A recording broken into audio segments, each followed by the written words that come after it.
He walked in like he owned the air inside the room.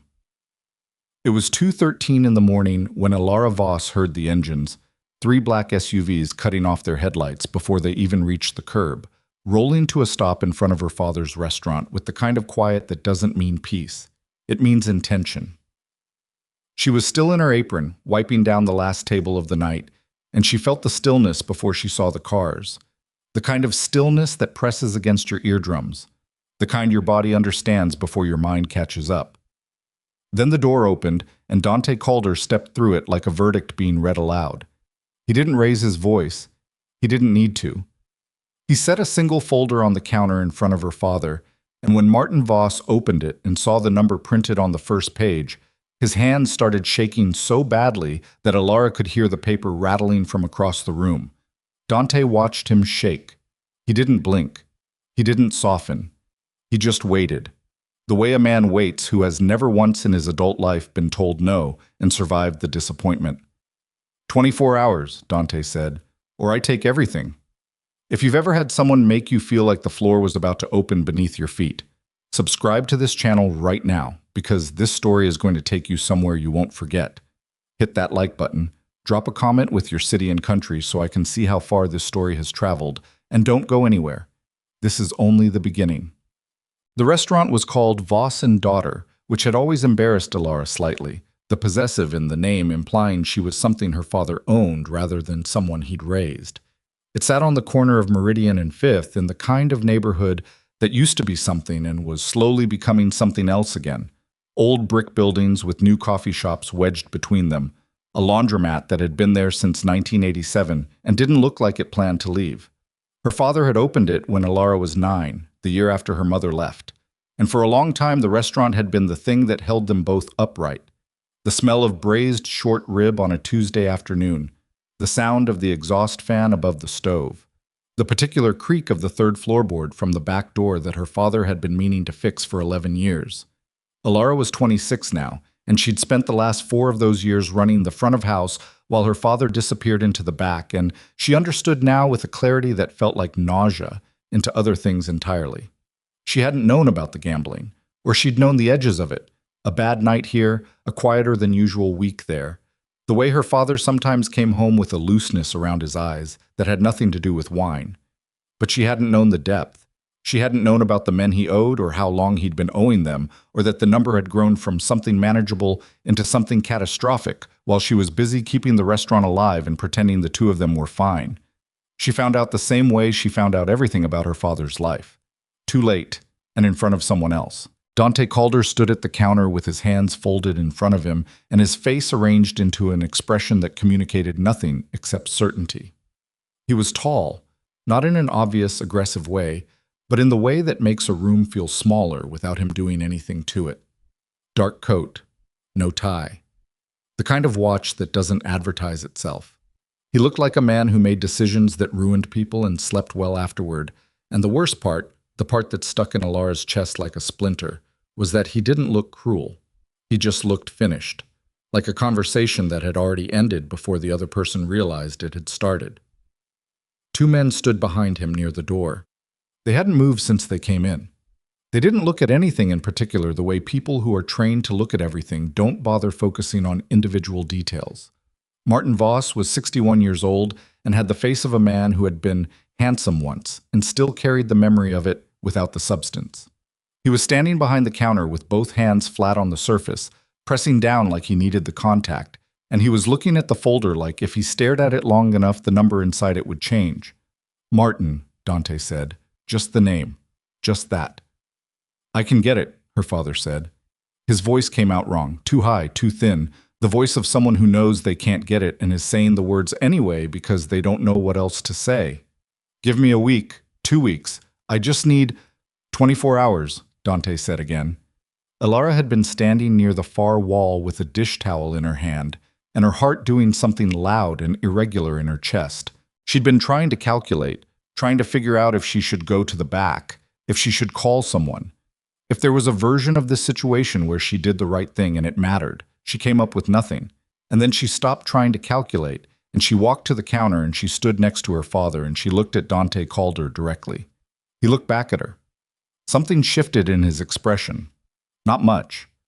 A quarter-inch of adjustment, the way a man recalibrates when a variable he didn't account for enters the room. How much? Elara said. It wasn't a question, really. It was her way of making him acknowledge that she was there, and she was a person, and whatever was happening in this room was happening to her too. Dante looked at her for a moment. Then he said the number.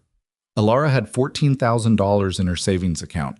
She had a '09 Honda Civic with 140,000 miles on it. She had this restaurant, which had a mortgage and a supplier debt, and 2 part-time employees she paid on the books, and one who she paid in cash because he was saving up for something and needed to keep his hours off the record. She had a father who had apparently borrowed enough money from one of the most dangerous men in Chicago to make the concept of repayment feel like a joke. That's not a number a person can put together in 24 hours, she said. No, Dante agreed. It isn't. Then what's the actual offer? Her father said her name, Elara, in a tone that meant stop, that meant don't, that meant you're making it worse. She didn't look at him. Dante studied her.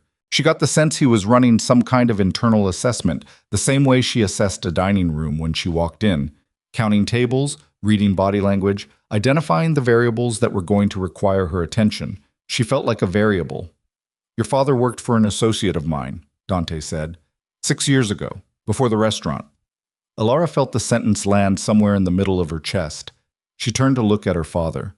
Martin Voss had stopped pressing his hands flat against the counter. He was just standing there now, and his face had gone a specific kind of still that was worse than the shaking had been. Dad? She said. He didn't answer. He was a courier, Dante said. He moved money. Nothing violent. But the association created an obligation, and the obligation has been outstanding for some time, and now it's reached a point where it needs to be settled. He told me he was in sales, Elara said. She heard her own voice, flat, dry, like something that had been wrung out. When I was in college, he said he was in sales. He was, Dante said, and there might have been something almost dry in it, but she couldn't be sure. She breathed. She looked at the folder. She thought about her mother, who had left when Elara was 9, and about the way her father used to tell her that they didn't need anyone else, that the 2 of them were enough, that he was going to take care of everything. She thought about every Thursday night when he'd come home late, and she'd been old enough to notice, but not old enough to understand, and she thought about all the years she'd spent covering for him in small ways without realizing that's what she was doing, taking extra shifts, handling the supplier calls, smoothing over the weeks when the numbers were bad because she told herself it was a rough patch. It was always a rough patch. There has to be another way, she said. Dante reached into the inside pocket of his coat and placed a photograph on the counter. It was a surveillance photograph, grainy and taken at a distance, showing Elara walking from the restaurant to her car. The timestamp in the corner said it was from 11 days ago. There was a figure in the background, male, dark jacket, standing too still to be coincidental. That man has been following you for 3 weeks, Dante said. He's employed by a family that wants leverage over me, and they've decided you're useful leverage. They don't need your father's debt. They don't need any of this. They just need you to be in the wrong place at the right time. Elara looked at the photograph. She looked at the timestamp. She thought about the walk to her car. The particular route she took, always the same, always at the same time, because she was a creature of habit and she'd never had a reason not to be. Why are you telling me this? She said. Because I'm giving you a choice, Dante said. Your father can't repay the debt. We both know that. But there is another arrangement. He paused. Marry me, he said. Formally, publicly, with the legal documentation. The debt is forgiven. The Voss name comes under Calder protection. The man in that photograph, and whoever sent him, gets the message that you're untouchable. The air in the restaurant felt strange. Elara was aware of her father making a sound behind her. Not quite a word, not quite a breath. She was aware of the 2 men by the door not moving. She was aware of the dish towel still in her hand and the fact that her knuckles had gone white around it. You're out of your mind, she said. Probably, Dante said, but I'm not wrong. I don't know you. No, and I don't know you. The arrangement is legal and public, not personal. You'd have your own rooms, your own schedule. The appearance of the marriage is what matters, not the reality of it. This is insane. Yes. She stared at him. He stared back. He was completely still in the way that only people with enormous self-control manage to be. Not rigid, not tense, just settled. Like a man who has decided what he's going to do and is simply waiting for the world to catch up.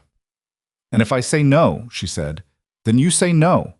I collect what I can from your father, and you go back to your life, and whatever happens to you from the people following you is no longer my concern." He said it simply, not cruelly, just clearly, the way you state a fact you'd rather not state, but feel obligated to be honest about. Elara looked at the photograph again, the figure in the background, the particular quality of stillness in the way the man stood that she recognized now from having seen it in the two men by the door, as the stillness of someone who had learned not to fidget because fidgeting got you caught. She looked at her father.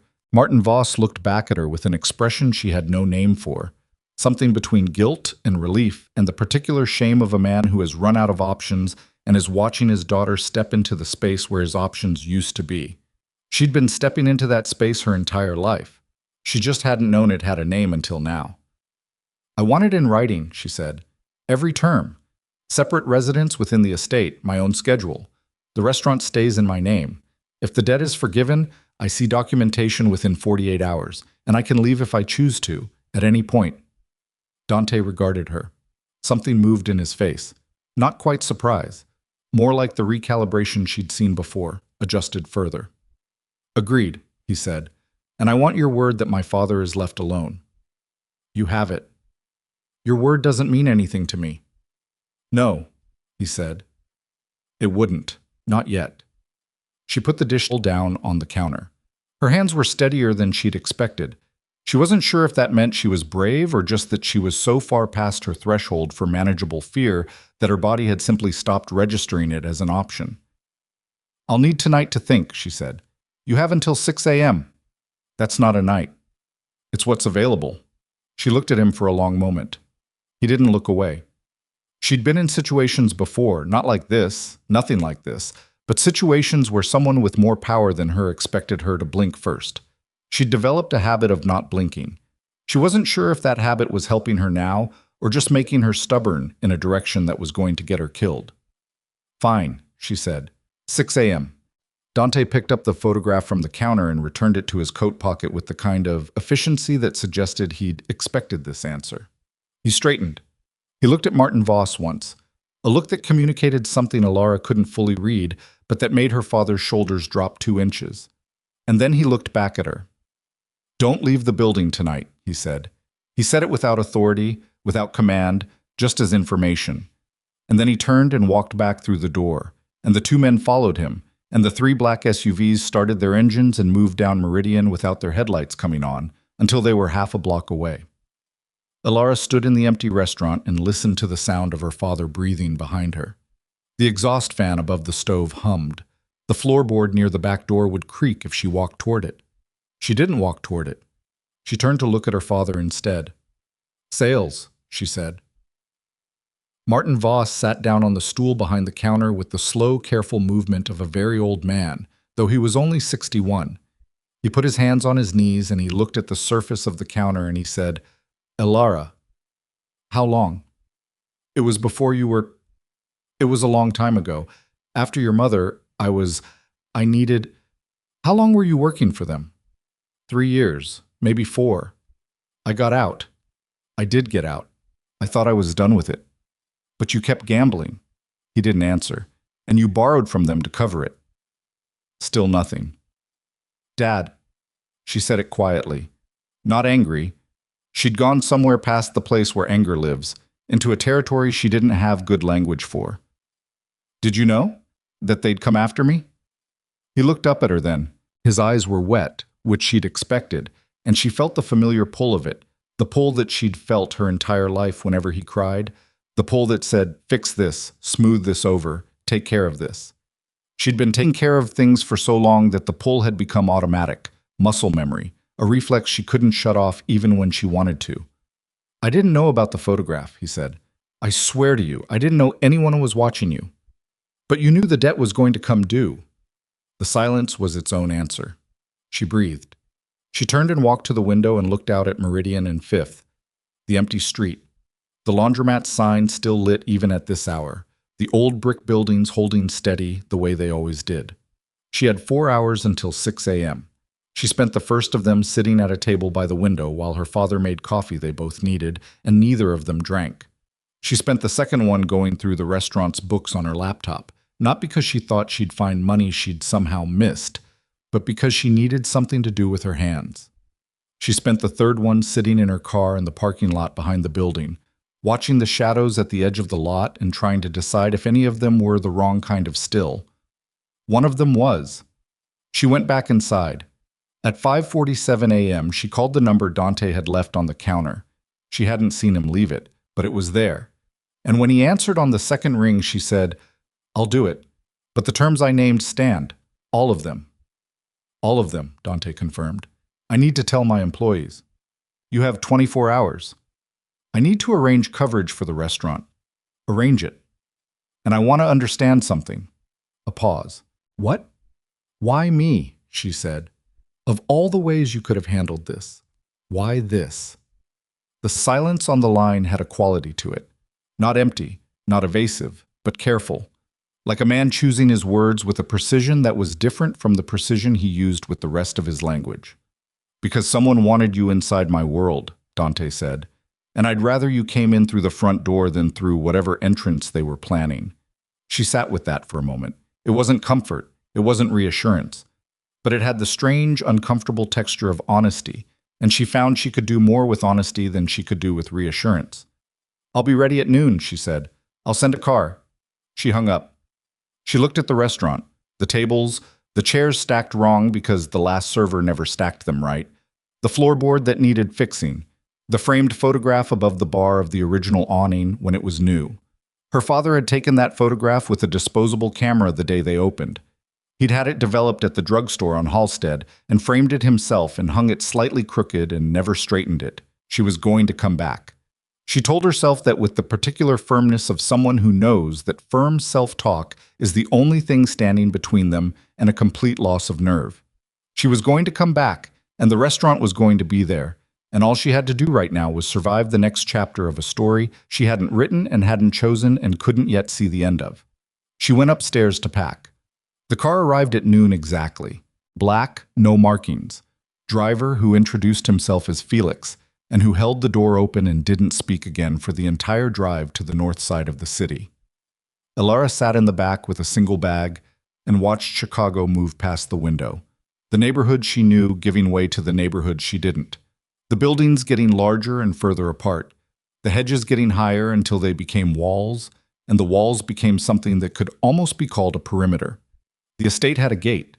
Of course it had a gate. Dante was standing in the driveway when she got out of the car, which she hadn't expected. She'd expected to be received by staff, an assistant, a housekeeper, someone employed to manage the transition of people into his world. She hadn't expected him to be there himself, in a different coat than last night, but the same quality of stillness. "The documentation is ready," he said, before she could speak. "The attorneys will walk you through it this afternoon. The ceremony is Thursday, small. A judge. 2 witnesses." "Thursday," she said. "That's fast." "The faster the announcement, the faster you get protection." She nodded. She looked at the house, which was too large to be called a house by anyone being accurate about it, a stone and glass construction set back from the drive that communicated wealth without trying to communicate warmth, which was honest at least. "You should know," Dante said, "that I don't expect anything from this arrangement that isn't in the contract." She looked at him. "I know. And I don't want you to feel like a prisoner here." She considered the gate she'd just driven through, the high hedges, the 2 men she could see at the edges of the property without obviously looking for them. "Your definition of prisoner might be different from mine," she said. Something moved in his face. Brief, unreadable, gone. "You can leave the property," he said, "with notice, with an escort. The escort is for your safety, not your control." "Is there a difference?" "Yes," he said. "There is. And I think you'll understand the difference when you've seen more of what's outside those hedges." She picked up her bag. "Which room is mine?" He showed her. It was on the second floor, east-facing, with windows that looked out over a section of the grounds and enough space for a sitting area and a desk. The bathroom had good light. The closet was larger than the bedroom she'd grown up in. She stood in the middle of it for a moment after Dante had gone, and she let herself feel, just briefly, the full weight of what she'd done. The fear, the anger, the particular grief of having the life she knew, small and imperfect and genuinely hers, replaced overnight with a life that was larger and more protected and entirely conditional. Then she put her bag on the bed and started unpacking. She was still her father's daughter. She was still the girl who ran the front of house. She was still someone who kept moving when the alternative was standing still and drowning. And somewhere in this house, in this world she had just agreed to inhabit, was the answer to a question she didn't yet know how to ask. She could feel it already. The way you feel a thing before you can name it. Something here wasn't what it looked like. She didn't know yet if that was going to save her or finish the job that the man in the photograph had started. But she was going to find out. The ceremony lasted 11 minutes. Elara had been to weddings before. Her cousin's outdoor affair in Wisconsin, with the string lights and the crying grandmother. A college friend's rooftop event in Wicker Park, where the groom dropped the ring and everyone laughed like it was charming. She knew what weddings felt like. The particular compressed emotion of them. The way time slowed in the middle of the vows and then sped up again during the reception until suddenly it was midnight and you were eating cake standing up. This was nothing like any of that. The judge was a compact man in his 60s named Harlan, who shook Dante's hand with the practiced neutrality of someone who had been called to perform this specific function before and understood the parameters.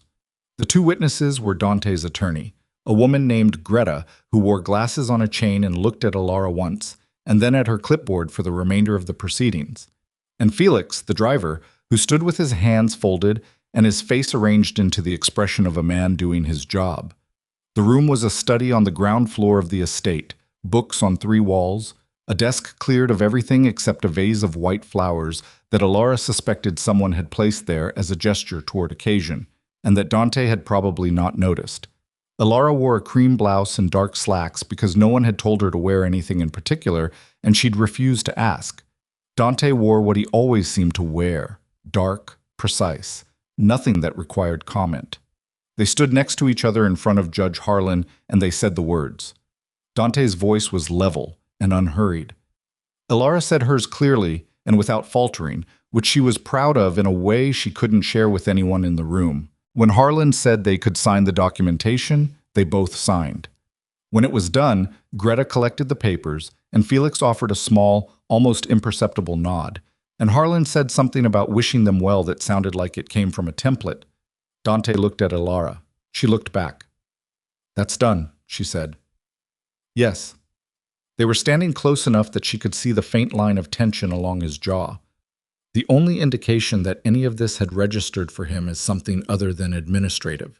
She stored that detail without knowing why. Then Greta said something about the filing timeline, and Dante turned to respond, and the moment, such as it had been, was over. The first week inside the estate was an exercise in learning a new geography. Not just the physical layout, the east wing versus the west, the kitchen staff's schedule, the particular rhythm of the morning when the grounds crew arrived and the security shift changed at 6 a.m. and again at 6 p.m. But the social geography. The way the household organized itself around Dante without appearing to, the way conversations stopped and restarted at certain thresholds, the rooms where people moved quickly and the rooms where they didn't move at all. There was a locked door on the 3rd floor, northeast corner. She noticed it on her second day because she was exploring, carefully, casually, making it look like she'd taken a wrong turn, and the door was the only one on that corridor that had a keypad rather than a standard lock. She noted it and kept walking and didn't ask about it yet, because she'd learned a long time ago that the way you get information isn't by asking for it directly, but by creating the conditions in which it becomes easier to share than to withhold. Silas Vane was not what she'd expected. She'd built a picture of him from context before she met him. Dante's most trusted advisor, someone who had been with the Calder organization for years. Someone who occupied the specific gravitational role of the person a powerful man consults before making decisions he doesn't want to make alone. She'd expected someone older, harder, the kind of man who wore his authority like a second skin that had long since fused with the first. Silas was 53 and looked a decade younger, with the easy warmth of a man who had spent years making other people feel comfortable and had gotten very good at it. He had gray at his temples that looked distinguished rather than aged. He smiled at Elara when they met in the main hall on her third morning. Not the calibrating look Dante had given her, but something open and almost charming, and he said, "So you're the woman who surprised everyone." "I wasn't aware I surprised anyone," Elara said. "Dante doesn't do things like this," Silas said. He said it simply, like it was observable fact, not criticism. "He's a man of very fixed patterns. You're not a fixed pattern kind of situation." "Is that a compliment?" "I think so." He smiled again. "I'm glad you're here, Elara. I mean that." She smiled back and said something appropriate, and they parted, and afterward she stood in the corridor for a moment with the smile still on her face and thought, "I don't trust you at all." She couldn't have said why exactly. He hadn't done anything wrong. He'd been warm and welcoming, and his concern had seemed genuine, but there was something in the ease of him that sat wrong with her. The way people who are performing normalcy perform it slightly harder than people who are actually normal, just a fraction of a degree too much. Just enough that if you're paying attention, it creates a faint dissonance, like a note that's almost in tune. She filed it alongside the locked door on the third floor and kept moving. Dante, meanwhile, was a problem of a different kind. He was in the estate most days, which she hadn't expected. She'd assumed a man who ran a criminal organization would be constantly elsewhere, perpetually in motion, the kind of figure who existed mostly in his absence. Instead, he was present. Not intrusively, not in a way that crowded her space, but consistently there. In the kitchen at 7 in the morning with coffee and papers. In the study by 9. Occasionally walking the grounds in the late afternoon with the particular focused nowhere stare of someone processing something complicated. He checked in with her every evening, not a long conversation, 5-10 minutes at most, standing in the common room or sometimes in the hall outside the study. He asked about her day with what seemed like genuine functional interest rather than performance, and she answered with the same level of functional honesty. And they were carefully, precisely, civil with each other in the way that two people are civil when they're each paying close attention to the other and neither of them wants to be caught doing it. On the 5th evening, he said, "You can use the study when I'm not in it. The bookshelves are not organized in any way that will make sense to you, but they're not private." "How do you know they won't make sense to me?" "Because they don't make sense to anyone. I've been meaning to fix it for 3 years. She looked at him. "What else have you been meaning to fix?" It wasn't a loaded question, or maybe it was, but not intentionally. He seemed to take a moment with it, and she saw the jawline tension again, brief, and then he said, "More than I have time for," and changed the subject. She started using the study. On the 7th day, one of his men, a quiet person in his 30s named Marco, who was responsible for the estate's internal security, told her without being asked that her car had been swept for a tracking device. He said it in the same tone he might use to say her dry cleaning had come back. She thanked him. He nodded and left. She thought about the man in the photograph with the dark jacket. She thought about the fact that he'd been watching her for 3 weeks and she'd never once noticed, which meant either she'd been catastrophically unaware of her own surroundings, or he'd been very good, or both. She called the restaurant. Her manager, a 40-year-old Hungarian woman named Bella, who had been running the kitchen for 2 years and was more competent than Elara on her best day, said everything was fine, said the Thursday lunch rush had been solid, said she'd handled the supplier situation. Elara said good, said thank you, said she'd be back soon. She didn't know if that last part was true. Her father called twice. She let both calls go to voicemail, and then listened to the messages, and then sat for a while with the phone in her hand, thinking about how love and disappointment could occupy the same space so completely that you couldn't find the edges of either one. On the 8th day, she found the photograph. She hadn't been snooping, or she had been, but in the specific careful way she'd been operating since she arrived, slow and methodical, and never touching anything she couldn't replace exactly. She'd been in the study looking at his books, which really were organized in a way that defeated logic. Legal texts next to Italian cookbooks. 3 copies of the same volume of Hemingway at different points on different shelves. What looked like a decade of financial journals mixed in with architectural history. She was running her finger along a lower shelf when she knocked a framed photograph that had been set face down behind a row of books. She picked it up. 2 men. Young, mid-20s maybe. standing in front of what looked like a lake somewhere, both of them squinting into the sun, both of them wearing the particular unstudied ease of people who don't know they're about to lose something. The taller one on the left had a familiar stillness even in the looseness of the photo, the set of the shoulders, the angle of the head. She recognized it before she recognized the face. The man on the right was laughing. She turned the photograph over. On the back, in handwriting she didn't recognize, Dante and Nico. August. No year. She put the photograph back exactly where she'd found it, face down, behind the row of books. She stood up and pressed her hands flat against her thighs and breathed through her nose until her heartbeat settled. Nico.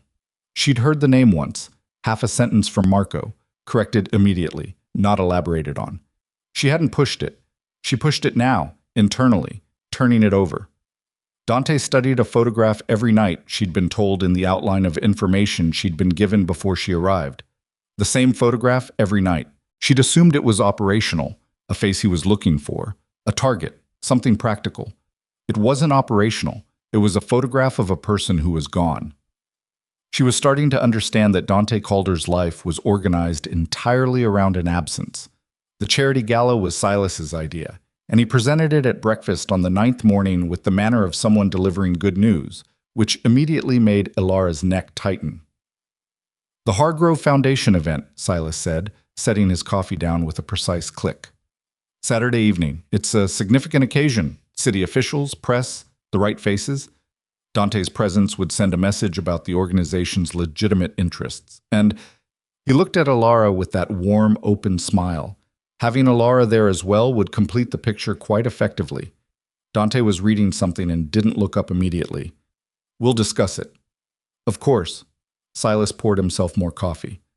I've already confirmed the table, just in case.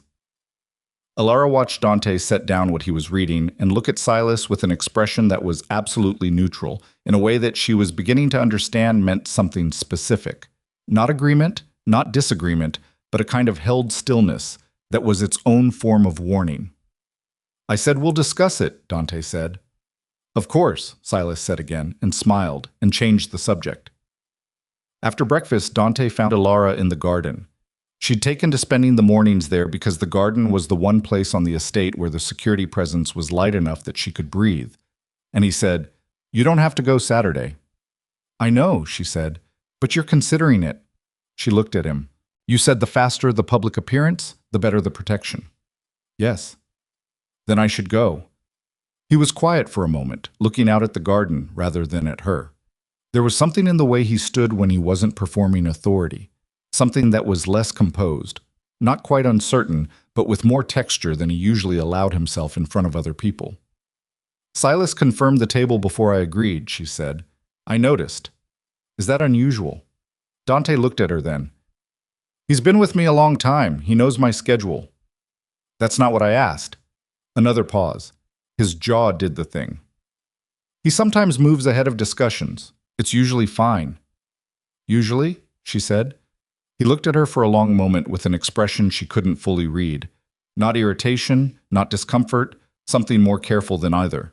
Like a man examining a crack in something he built himself and trying to determine how deep it goes. I'll go Saturday, she said. If you think it's useful, I'll go. He nodded.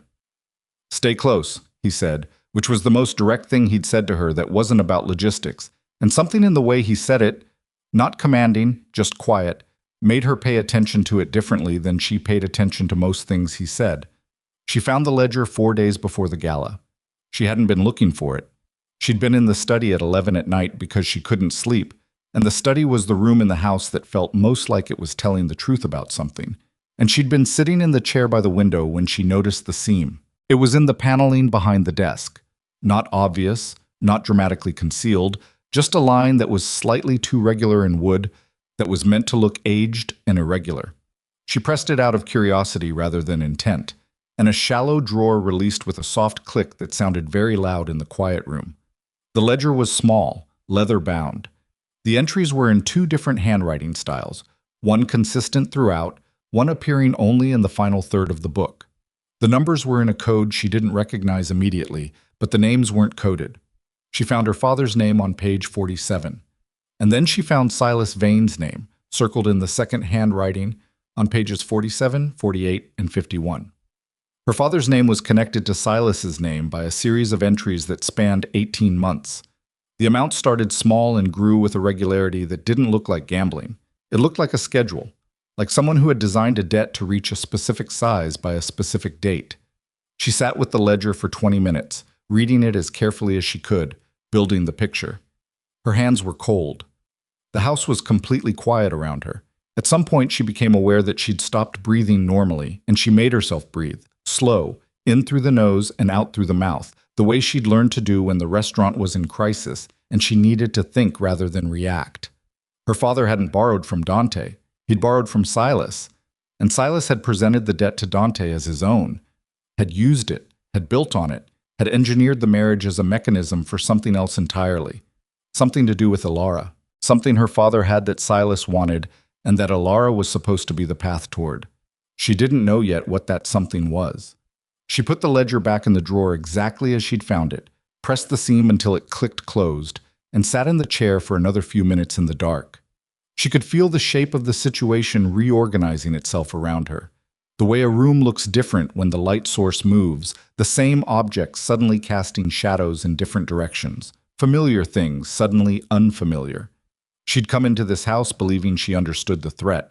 She'd thought the danger was external, the man in the photograph, the rival family, the pressure that had pushed Dante to make his strange bargain. She'd been watching the perimeter. The threat was inside the walls. The gala was at the Whitmore Hotel, a ballroom on the 14th floor with floor-to-ceiling windows overlooking the lake. Elara wore a dark green dress that Dante's assistant had arranged without being asked. The size was right, which was mildly unsettling. And she stood at Dante's side in the receiving area and shook hands with people whose names she recognized from newspaper covers and City Hall press releases. Dante was a different version of himself in public. Not warmer, warmth wasn't the word, but more present, more actively engaged with the social surface of things. He spoke to people by name and asked specific questions and listened to the answers with the focused attention of someone who treats every conversation as information gathering, which Elara suspected it was. She watched him work the room and thought about the photograph behind the books in the study, and about the ledger in the hidden drawer, and about the fact that she was standing next to him with something she needed to tell him and no idea how to do it without detonating everything at once. Silas was there. Of course he was there. He moved through the room with the fluid ease of someone entirely at home, stopping at clusters of guests, touching elbows, generating laughter. He caught Elara's eye once across the room and smiled, and she smiled back, and the cold in her chest settled deeper. The gunfire started at 9:47 p.m. 3 shots. Not from inside the ballroom, from somewhere below, maybe 2 floors, the sound muffled and then immediately followed by the specific chaotic percussion of a room full of people realizing at once that the sound they heard was what they think it was. Elara had one moment of standing perfectly still, of the sound arriving in her ears and her body going completely motionless, the way bodies do in the fraction of a second before they decide what to do. Then the ballroom windows on the east side exploded inward. Not all of them. 2 panels, a cascade of glass that seemed to move in slow motion until it didn't, and then it was very fast and very loud, and everyone around her was moving, and she couldn't tell the difference between the right direction and the wrong one. Someone grabbed her arm. It was Dante. She knew before she looked, the grip, the particular controlled urgency of it. Nothing panicked, just decisive. He pulled her sideways and then forward, and his body was between her and the windows, and she was moving. They were both moving. Through a service door she hadn't noticed when they arrived because she hadn't been looking for it. But Dante had known exactly where it was. The corridor beyond the service door was concrete and fluorescent and empty. Dante pulled the door shut behind them and put his back against it and looked at her. "Are you hurt?" he said. "No." She was breathing too fast. She made herself slow it. "Are you?" "No." He was already looking at his phone, one hand on the door behind him, listening. "Stay with me. Don't stop for anything." They moved through the service corridor toward the stairwell, and Dante was on the phone in a low, steady voice, giving instructions to someone. And Elara was keeping up with him and trying to think past the adrenaline that had turned everything very bright and very loud in her skull. She was thinking about Silas. She was thinking about the way he'd moved through the room. She was thinking about whether the smile he'd given her across the ballroom had been aimed at her or at something he already knew was coming. They reached the stairwell. Dante went first and she followed, down 3 flights, until they hit a loading dock where 2 of Dante's men were already waiting with a vehicle that wasn't the one they'd arrived in. In the car, Dante sat across from her and said nothing for the first 2 minutes, which she was beginning to understand was a particular kind of Dante silence that meant he was organizing what he knew and deciding how much of the organization to share. "That wasn't random," she said. "No. The windows, that angle, that floor. Someone knew where we were sitting." He looked at her. "Yes." Silas arranged the table. The silence that followed had a different quality. Denser. She watched his face and saw something moving through it.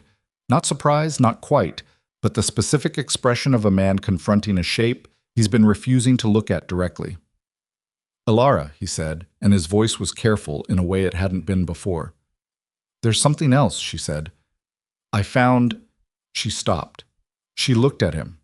At the jawline tension, the careful eyes, the evidence of something long and complicated running underneath the surface of his composure.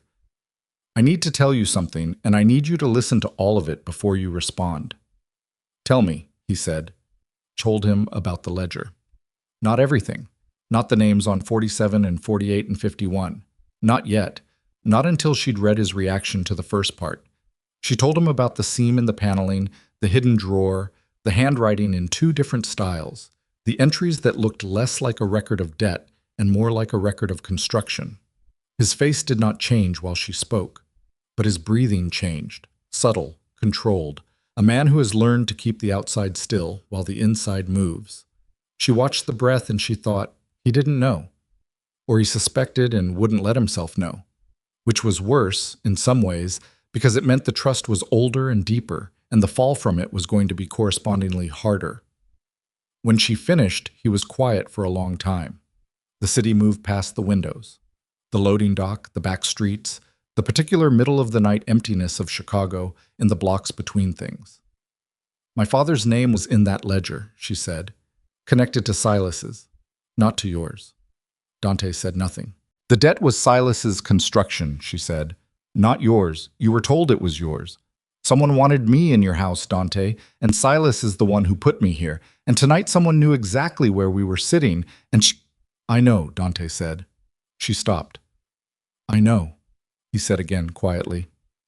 "Not all of it, but I know it's been Silas." "How long have you known?" He looked out the window, the jaw moved. "I suspected. Since the night you arrived. There were things about the debt structure that didn't add up the way I was told they would. I had Marco looking into it. And you didn't tell me. I was trying to confirm it before. I've been living in your house for 2 weeks, she said, with Silas in it, eating breakfast with him, letting him smile at me across the room. I know.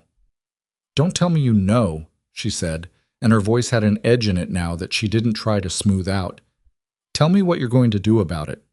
He looked at her then, fully, directly, the way he looked at things when he'd stopped trying to manage his own reaction to them. There was something in his face that she hadn't seen before. It wasn't guilt exactly. It was closer to the expression of a man who has been carrying something very heavy for a very long time and has just been told by someone who shouldn't have had to carry anything on his behalf that the weight has been real all along and he should have set it down sooner. They left something behind at the gala, his man in the front seat said without turning around. Dante looked at him. What? The man held up his phone. On the screen was a photograph taken at the scene, grainy, the image of a folded piece of paper placed on the chair where Elara had been sitting. Dante read what was written on it and his face went very still. He handed the phone to Elara. 3 words, handwritten, on a folded card placed on her empty chair like a place setting. The bride is the key. She read it twice. She handed the phone back. She sat with the words and with the cold fact of what they meant, that whoever had engineered this had done so with her at the center of it, not as collateral, not as pressure, but as the specific object of the entire construction. That the debt, the marriage, the gala, the broken glass, all of it had been designed around one question that she still didn't have the answer to. What did she have that was worth all of this? She thought about her father's apartment, about the things he'd kept from her for years, about the old music box from her childhood that sat on the shelf in his hallway, the one with the ballerina that didn't spin anymore, the one she'd never been able to make herself throw away even when she was angry with him, because it had been her mother's, and her mother had given it to her the week before she left, and it was one of the only things Elara had kept from before everything fell apart, the music box. She didn't know why she thought of it. She thought of it anyway, and the thinking of it felt specific, felt like a direction rather than a memory, and she filed it the same way she filed the locked door and Silas's smile and the ledger in its hidden drawer. She looked at Dante, who was watching her. "I need to go to my father's apartment," she said. "Not tonight," he said. "Tomorrow." He looked at her for a moment. "Tomorrow," he agreed. The car moved through the dark city, and the three words on the card sat between them like something that hadn't been said yet but was already changing everything. And Elara pressed her hands flat against her thighs and felt the cold of them, and thought about a music box on a shelf in her father's hallway, and understood, with the particular sick certainty of someone whose instincts have just aligned with something they really wish they were wrong about, that tomorrow was going to change everything she thought she knew about how she had arrived here and why. Her father's apartment smelled like old coffee and the particular stale warmth of a space where someone had been spending too much time indoors. Martin Voss answered the door in a flannel shirt and the expression of a man who had been waiting for something bad and wasn't sure if this qualified. He looked at Elara, then at Dante behind her, then at Marco and the other man flanking the hallway, and he stepped back without saying anything and let them in. The apartment was small. One bedroom, a living room that had accumulated the specific clutter of a person living alone for years, stacked newspapers, a couch that had been sat in from one side until the cushion had given up on that side entirely, photographs on the wall that Elara recognized from her childhood home, arranged in a configuration that suggested they'd been moved here without being reconsidered. She saw herself at 12 in a school photograph. She saw her parents at a beach somewhere, young, her mother laughing at something outside the frame. She didn't look at that one for long. "You should sit down, Dad," she said. "I'm fine standing." "Sit down." He sat down. Dante positioned himself near the door in a way that wasn't aggressive but communicated clearly that the door was covered. Marco stayed in the hallway. The apartment felt crowded with the weight of what was about to happen. Elara went to the shelf. The music box was exactly where it always was. Third shelf from the top, between a photograph of Elara's college graduation and a small ceramic owl that had no history she could remember, just one of those objects that accumulate in a life. The music box was pale blue with a painted garden scene on the lid, the kind of thing that looks fragile and isn't. The ballerina inside had stopped spinning probably 15 years ago. Elara had wound it anyway, every time she visited, out of habit or loyalty to something she couldn't name. She picked it up. It was heavier than she remembered, or she was noticing the weight differently now. She turned it over. There was a small compartment in the base. She knew about it, had known since childhood, a little sliding panel that her mother had shown her once and told her was where you put secrets that needed safekeeping. As a child, she'd kept a folded note in it, something she'd written to herself at 10 years old about what she wanted her life to look like. She'd forgotten what it said. She'd stopped opening the compartment sometime around 14. The panel slid open now under her thumbnail. Inside was a flash drive, small, black, the casing worn in a way that suggested it had been handled many times before being placed here. It was not the note she'd written at 10 years old. She heard her father make a sound. Not a word, just a sound. The kind that escapes before you can stop it. A small collapsed exhalation that told her everything she needed to know about whether he'd known this was here. She turned to look at him. Martin Voss had both hands on his knees and was looking at the floor between his feet. He looked like a man who has been holding a door shut against something very heavy for a very long time and has just heard the hinges give out. "How long?" Elara said. He didn't answer. "Dad." Her voice was not loud. It was the opposite of loud. It was the voice she used when she was past the register where volume meant anything. "How long have you known that was in there?" 6 years, he said, to the floor. The room was completely quiet. Dante had gone very still near the door. Elara held the flash drive in her palm and felt its weight, which was negligible, which was nothing, which was somehow the heaviest thing she'd ever held. 6 years, she said, and you never told me. "I was trying to protect you." "From what?" He looked up at her then. His eyes were red, which she'd expected, but there was something else in them that she hadn't expected. Not just guilt, not just shame, but the particular exhausted relief of a man who has been carrying a secret so long that having it discovered feels, despite everything, like putting down something he should never have picked up. From the reason it exists, he said. She pulled the ottoman from under the coffee table and sat down directly in front of him and said, "Tell me everything. Now. No edits." Martin Voss looked once at Dante. Dante gave nothing back, just stood there, hands at his sides, completely neutral, which Elara suspected took significant effort. Her father looked back at her and started talking. 6 years ago, Martin Voss had been approached by a man he didn't know. A contact passed through a mutual acquaintance, someone who moved in the orbits of the Calder organization without being formally inside it. The man had offered Martin money. Not a job, not a connection. Cash, clean, delivered in a way that left no trace. In exchange, Martin had to carry a package without opening it and deliver it to a location he was given. He'd done it 3 times. He told himself it was a 1-time thing, then a 2-time thing, then 3 times, and then he'd stop. And then it had stopped on its own when the contact went quiet. And Martin had tried to believe that it was over and that nothing he'd done would come back. The contact's name, Martin said, was a man he'd known only as Reeves.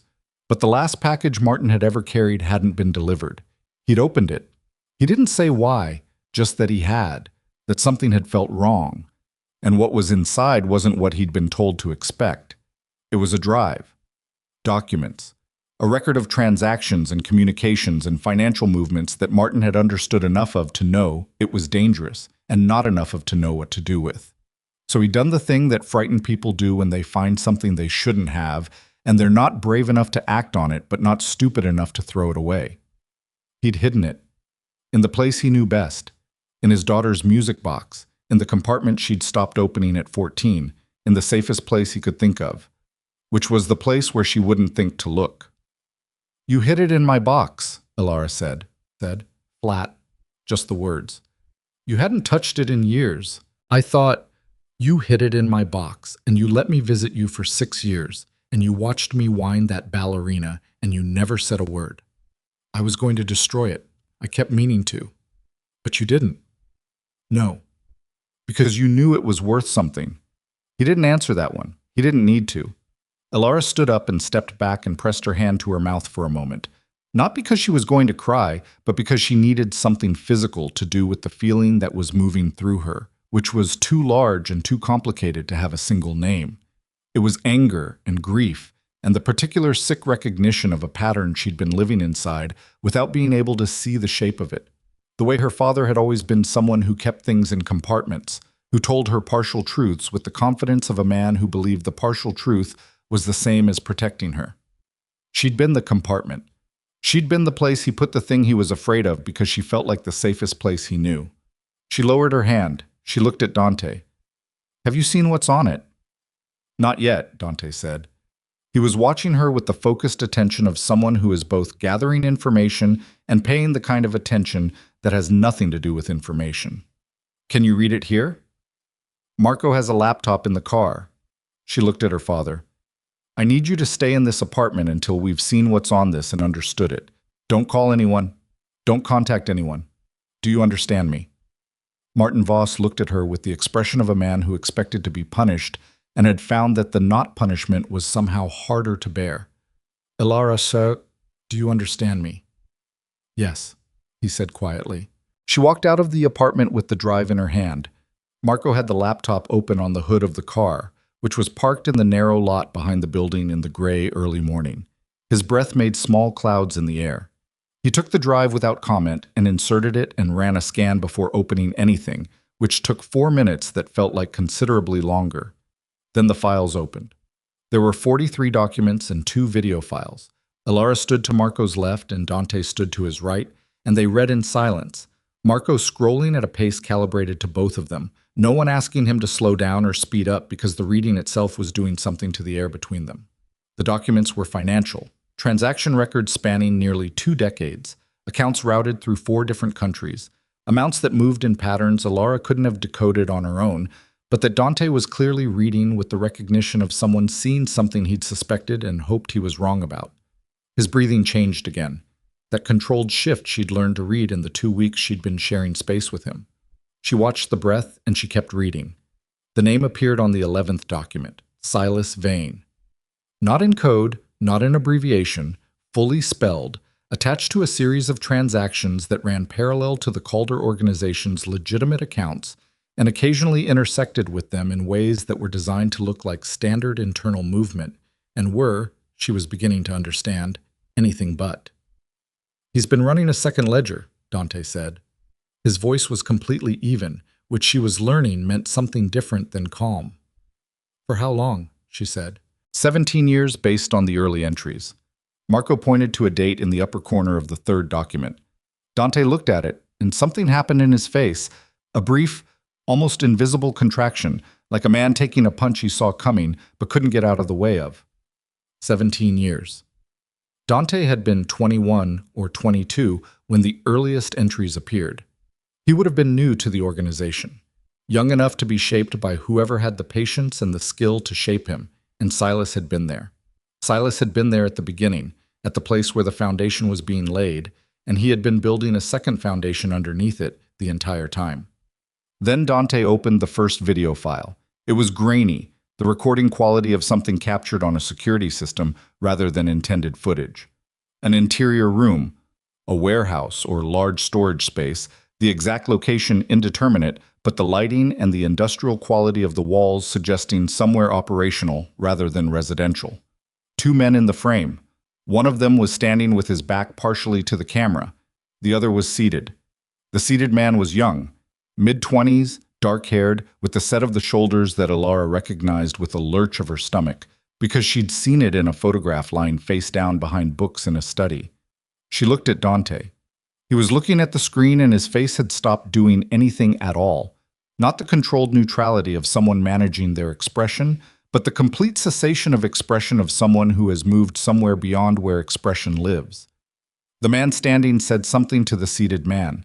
The audio was poor, compressed, partially corrupted by whatever had degraded the file over 6 years of existence on a flash drive in a music box compartment. But some of it was audible, and one voice, the standing man's, was audible enough. Dante reached over and stopped the video.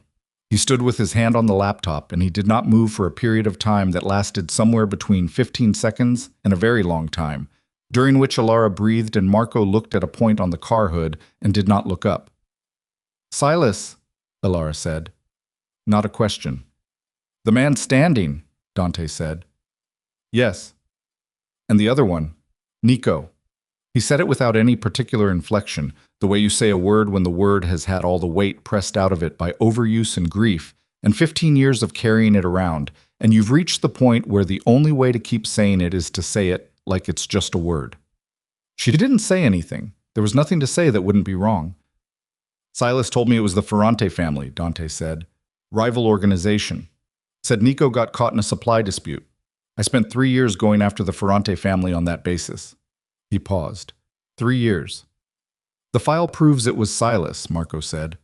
He wasn't looking at the screen anymore. He was looking at Dante with the expression of a man delivering information he's going to feel about later when there's room for it. The transaction records on documents 14 through 19, the payments, the timing. It aligns with the date of Nico's death. Silas funded it. "And positioned the evidence to point somewhere else," Elara said. "And positioned the evidence," Marco confirmed. Dante took his hand off the laptop. He straightened. He stood in the cold gray morning behind a building in a neighborhood he had no particular connection to, and Elara watched him absorb the information. Not process, not compute, but absorb. The way a body absorbs something that has mass and heat and doesn't go anywhere, just distributes itself into the tissue and stays there. She wanted to say something. She went through the options, and none of them were right, and she settled, finally, on the truth of the moment, which was that there was nothing to say that was equal to what he was experiencing, and that the attempt would be worse than the silence. So she stayed quiet, and she stood next to him, and she let the silence be what it was. It lasted until his phone rang. He looked at the screen. His face shifted. Something moved back in, the competence, the forward motion, the man who makes decisions and moves. He answered it.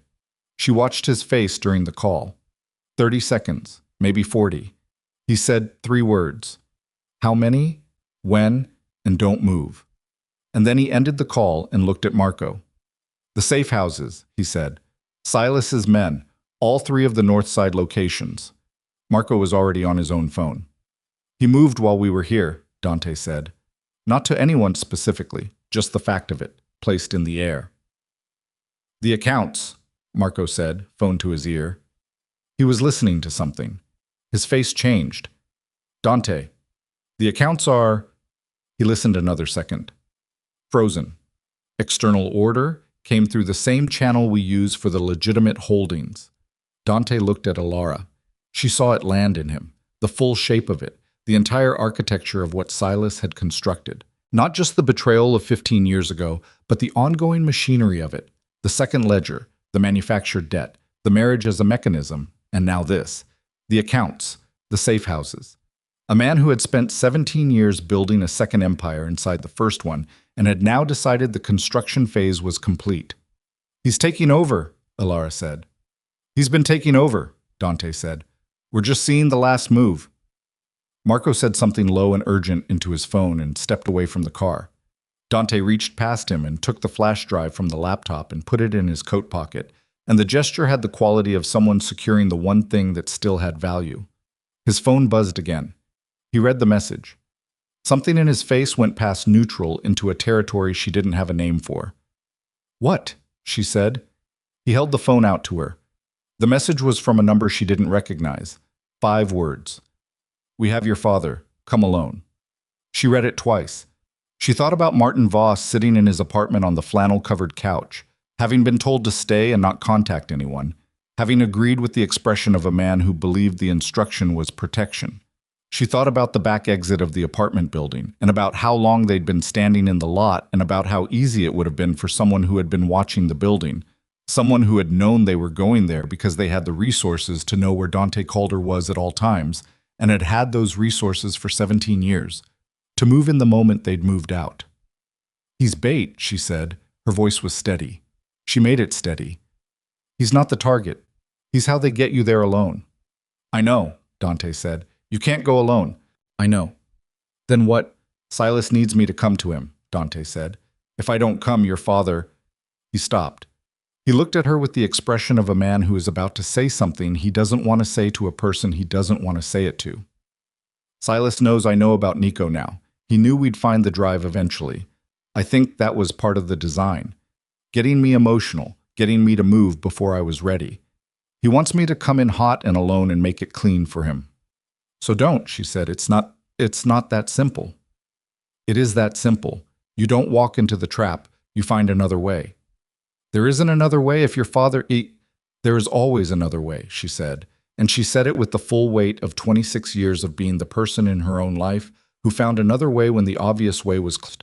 And he heard it. She could see that he heard it, because he stopped and looked at her with a recalibration that was larger than the previous ones.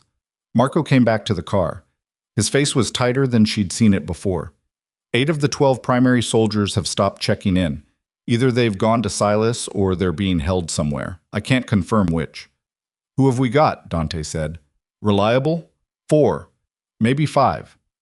Dante closed his eyes for exactly 2 seconds. She counted. 2 seconds. And then they opened again, and he was back. Fully, completely. The composure restored not because the feeling was gone, but because he'd made a decision about where to put it. Call Reeves, he said. Marco stopped. Reeves is…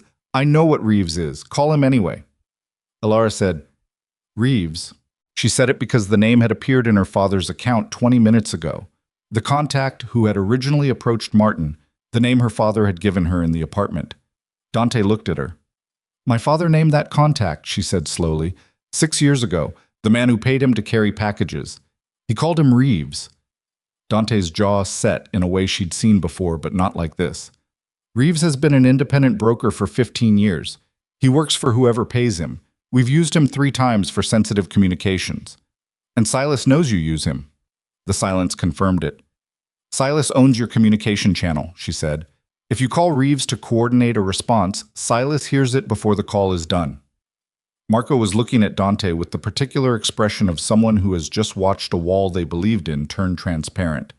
Dante said nothing for a moment. Then he said, "How isolated are we?" "Very," Marco said. Elara looked at the flash drive in Dante's coat pocket, the outline of it visible through the fabric. She looked at the phone in her own hand, the message still on the screen. She looked at the apartment building and thought about her father on the couch and about all the years she'd spent fixing the things he'd broken, and about the fact that she was standing in a parking lot in the early morning with a man she'd known for 2 weeks, watching his entire architecture come apart around him, and she thought, this is the moment. This is where it either breaks entirely or it doesn't. "The flash drive has everything," she said. "Every transaction, the video, the evidence of Nico. All of it." "Yes," Dante said. "Silas knows you have it. That's why he moved tonight. Not because he was ready, but because we found it, and he can't let you organize around what you now know." "Yes." "So his leverage is my father, and his advantage is your isolation, and his timeline is as fast as possible before you figure out a way around both." "Yes." "Then we don't fight him on his terms," she said. "We change what the terms are." Dante looked at her. Marco looked at her. The gray morn sat around them like something that hadn't decided yet what it was going to become. "The drive is evidence," she said. "Not just of Nico, of everything. 17 years of financial movement, the second ledger, the accounts. Silas has been building an organization inside your organization, and what's on that drive proves it in a way that doesn't need you to be standing upright to be damning." "What are you saying?"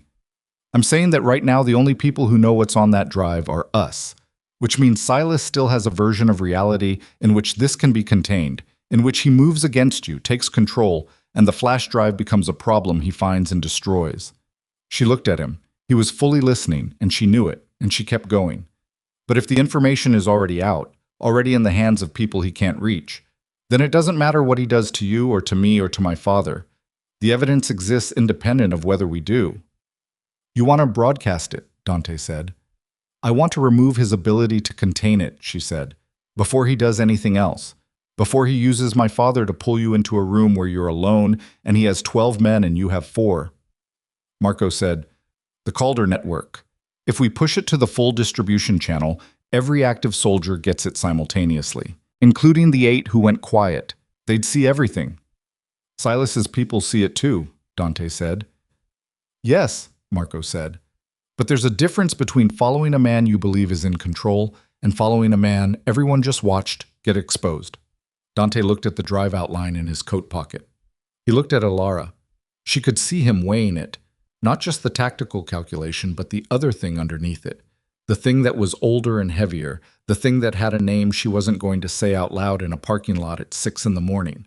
Silas had been beside him for 17 years, had stood next to him when Nico died and helped him grieve and helped him build and helped him decide, and had been taking the thing Dante was building and hollowing it out from the inside the entire time.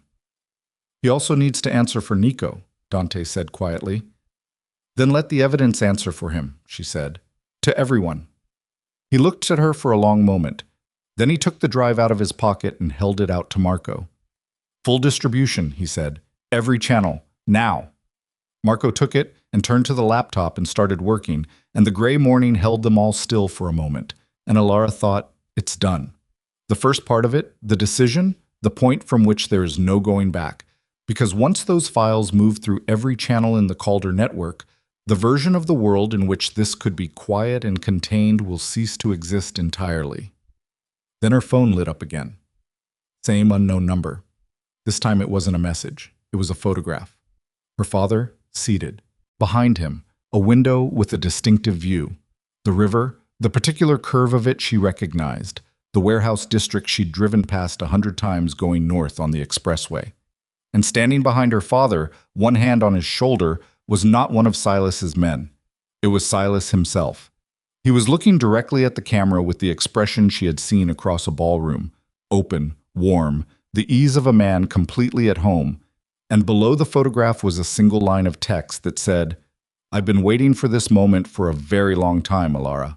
Not Dante, not his organization, not the drive. Her." She looked at the photograph and she felt the floor of everything she thought she understood tilt underneath her, because the message wasn't addressed to Dante, and the photograph wasn't leverage aimed at Dante, and Silas hadn't said bring him, or come now, or any of the tactical demands she'd been bracing for. He'd said her name. He'd been waiting for her. She showed the phone to Dante and watched his face do the thing it had been doing all morning, absorbing, reorganizing, the relentless forward motion of a man who refuses to stop thinking even when what he's thinking is terrible. He doesn't want the drive, Dante said. No, she said. He wants you. Yes. He's always wanted you. He said it with the flatness of a man confirming a conclusion he should have reached sooner and knows it. The debt, the marriage, the gala, none of it was about the drive. The drive was incidental. Your father stumbled onto it and Silas found out, and that changed the mechanics but not the goal. What's the goal? She said. Dante looked at her with an expression she had never seen on him before. Something that went past the controlled composure, past the jawline tension, past every layer of management he applied to his own face.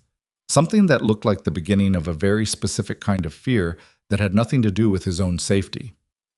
I don't know yet, he said, and that means we have to get there before he tells you. Marco looked up from the laptop. Files are moving, 20 seconds to full distribution. Elara looked at the photograph of her father and Silas's hand on his shoulder, and the window with the river behind them, and she thought about the music box and the ballerina that didn't spin anymore, and she thought about her mother leaving when she was 9, and her father saying they didn't need anyone else, and the years of compartments and partial truths, and the terrible, accumulated weight of things hidden in places where the person who loves you won't think to look. She thought about who she had been 3 weeks ago and who she was right now in this parking lot, and she understood, with the clarity of someone who has run out of the option of being someone else, that the version of herself who ran the front of house and kept the books and smoothed things over and stepped into the spaces her father left was not the version that was going to get through whatever was coming next. Tell me you have a location, she said to Marco. Marco pointed to the photograph on her phone. The window. The bend in the river. There are 3 warehouses on that stretch. I can narrow it to one in about 4 minutes. Do it, she said. She looked at Dante. He was looking at her with that expression, the one she didn't have full language for yet. I'm going with you, she said, before he could say otherwise. He didn't say otherwise. Marco said, distribution complete. And somewhere across the city, 17 years of carefully constructed shadow began to come apart at the seams, and Silas Vane was standing in a warehouse with his hand on an old man's shoulder, waiting for a woman he'd been building toward for reasons none of them fully understood yet. And Elara Voss was standing in a parking lot in the early morning, having just become someone she hadn't known she was capable of being. Marco had the warehouse pinned inside 3 minutes and 40 seconds. It was the middle building on the Carver Street stretch, a loading and cold storage facility that had been decommissioned 8 years ago when the distribution company using it had gone under in a bankruptcy proceeding that Dante, Marco said quietly, had facilitated. He said it without editorializing. Elara heard it and filed it in the part of her mind that was keeping a running inventory of the things she was learning about the world she'd stepped into and the man she'd stepped into it beside. The building had 2 vehicle entries, 1 personnel door on the south face, and a fire escape on the east side that connected to a control room on the 2nd floor. Marco pulled this from memory and from a set of architectural files he accessed on the laptop in under 2 minutes, which told Elara something about the level of operational detail that Dante maintained on properties throughout the city, and also something about why Silas, having had access to all of it for 17 years, was not operating blind. They had 4 men, Dante, Marco, and 2 others who arrived in a second car 9 minutes after Marco made the call, a man named Teller, who was built like someone had constructed him for a specific purpose and hadn't bothered making him comfortable to look at, and a younger man named Crew, who moved with the careful economy of someone who had learned to take up less space than he actually occupied. 4 men, one of whom was Dante himself, against a number they didn't know but could estimate from the resources Silas had demonstrated he controlled. Elara was not supposed to be in the vehicle. She was there anyway, and Dante had looked at her once when she got in and not said anything, which she was taking as acknowledgement rather than permission, because she didn't need his permission, and they both understood that now. The drive to Carver Street took 11 minutes. Nobody talked during most of it. Marco and Teller went over the layout in short, specific sentences. Entry points, sight lines, the location of the control room relative to the main floor. Dante listened and said two things and was otherwise quiet. Elara sat behind him and watched the city move past the window and thought about what Silas had said in the message. I've been waiting for this moment for a very long time. Not a threat, not a demand, a declaration, which was worse because declarations don't negotiate. She turned it over. She'd been turning it over since the parking lot, and she kept arriving at the same absence. She didn't know what she was to Silas, what value she had that justified 17 years of construction and the elaborate machinery of the debt and the marriage and everything that followed. She wasn't her father. She wasn't Dante. She was a woman who ran a restaurant on Meridian and Fifth and kept books and fixed things, unless she was something else, unless she was something her father knew she was, in the way he'd known about the drive and hadn't told her, in the way he'd kept things in compartments for her entire life. Not out of malice, out of the particular helpless protectiveness of a man who believes that the best thing he can do for the people he loves is to make sure they never have to know what he knows. What did Martin Voss know about Elara that Silas wanted badly enough to build 17 years of infrastructure around accessing? She didn't have the answer yet. She was going to have to get it from Silas directly, which meant getting into the building, which meant surviving the next hour in a warehouse with an unknown number of hostile men and a plan that Marco charitably described as adaptive. The cars stopped 2 blocks from Carver Street. They went the rest of the way on foot through the service alley that ran parallel to the river.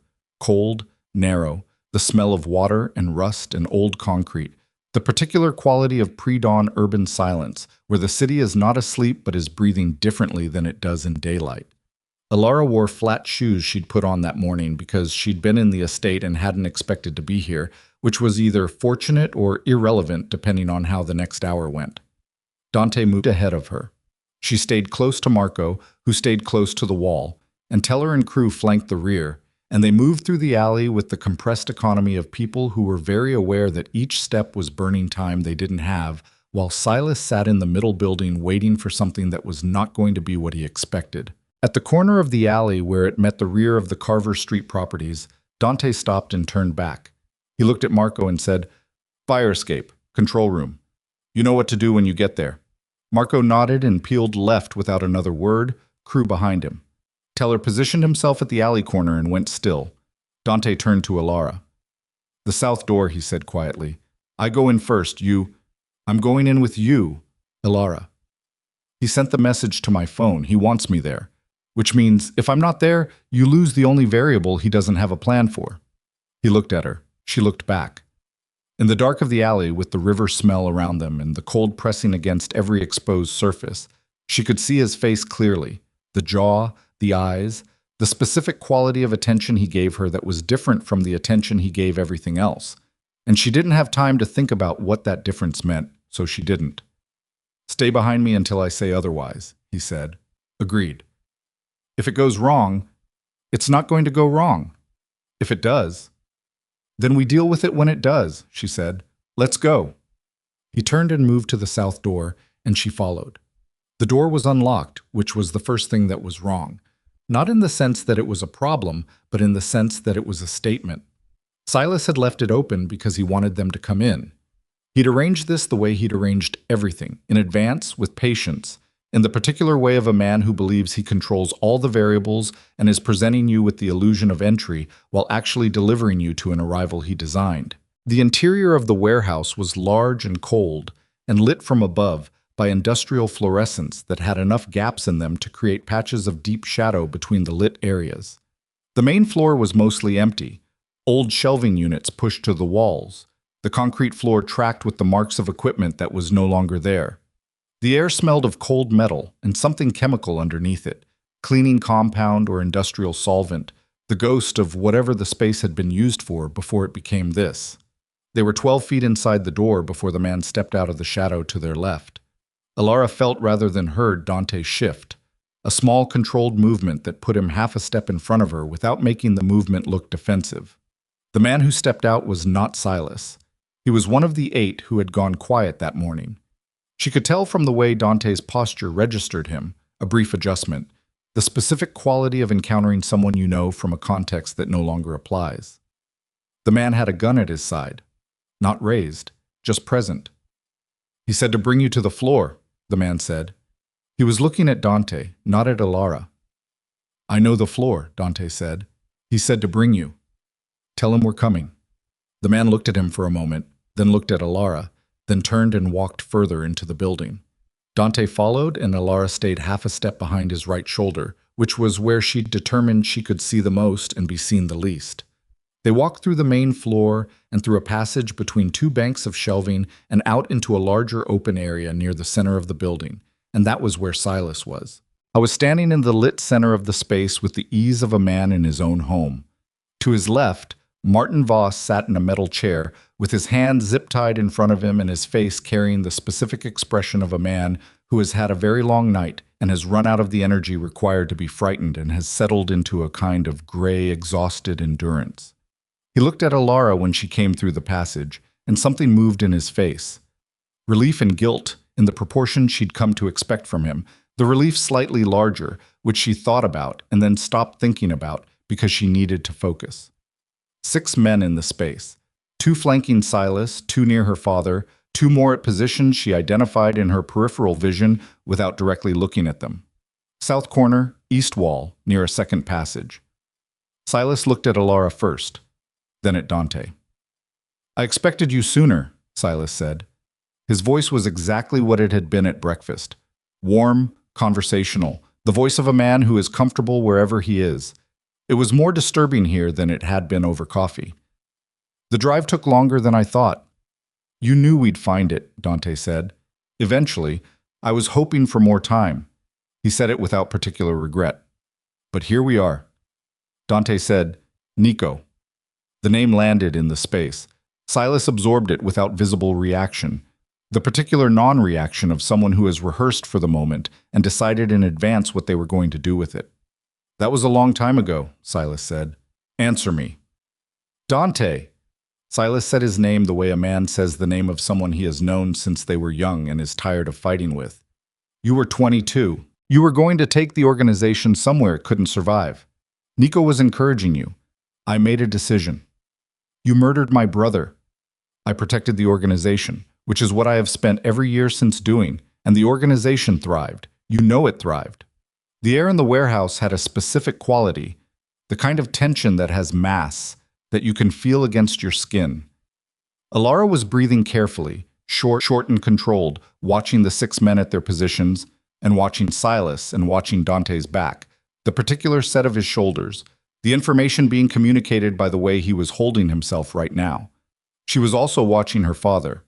Martin Voss was looking at Silas with an expression she hadn't seen on him before. Not fear. He was past that. Something harder. Something that looked, in the particular gray exhausted lines of his face, like the concentrated residue of years of knowing something and doing nothing about it. You knew him, she said to her father. Not loudly, just across the space. Martin looked at her. Elara, you knew Silas before Reeves, before the packages. She was working it out as she said it, the pieces connecting in the order they'd been lying around her entire life. You worked for the Calder organization 6 years ago, Dad, but you knew Silas before that.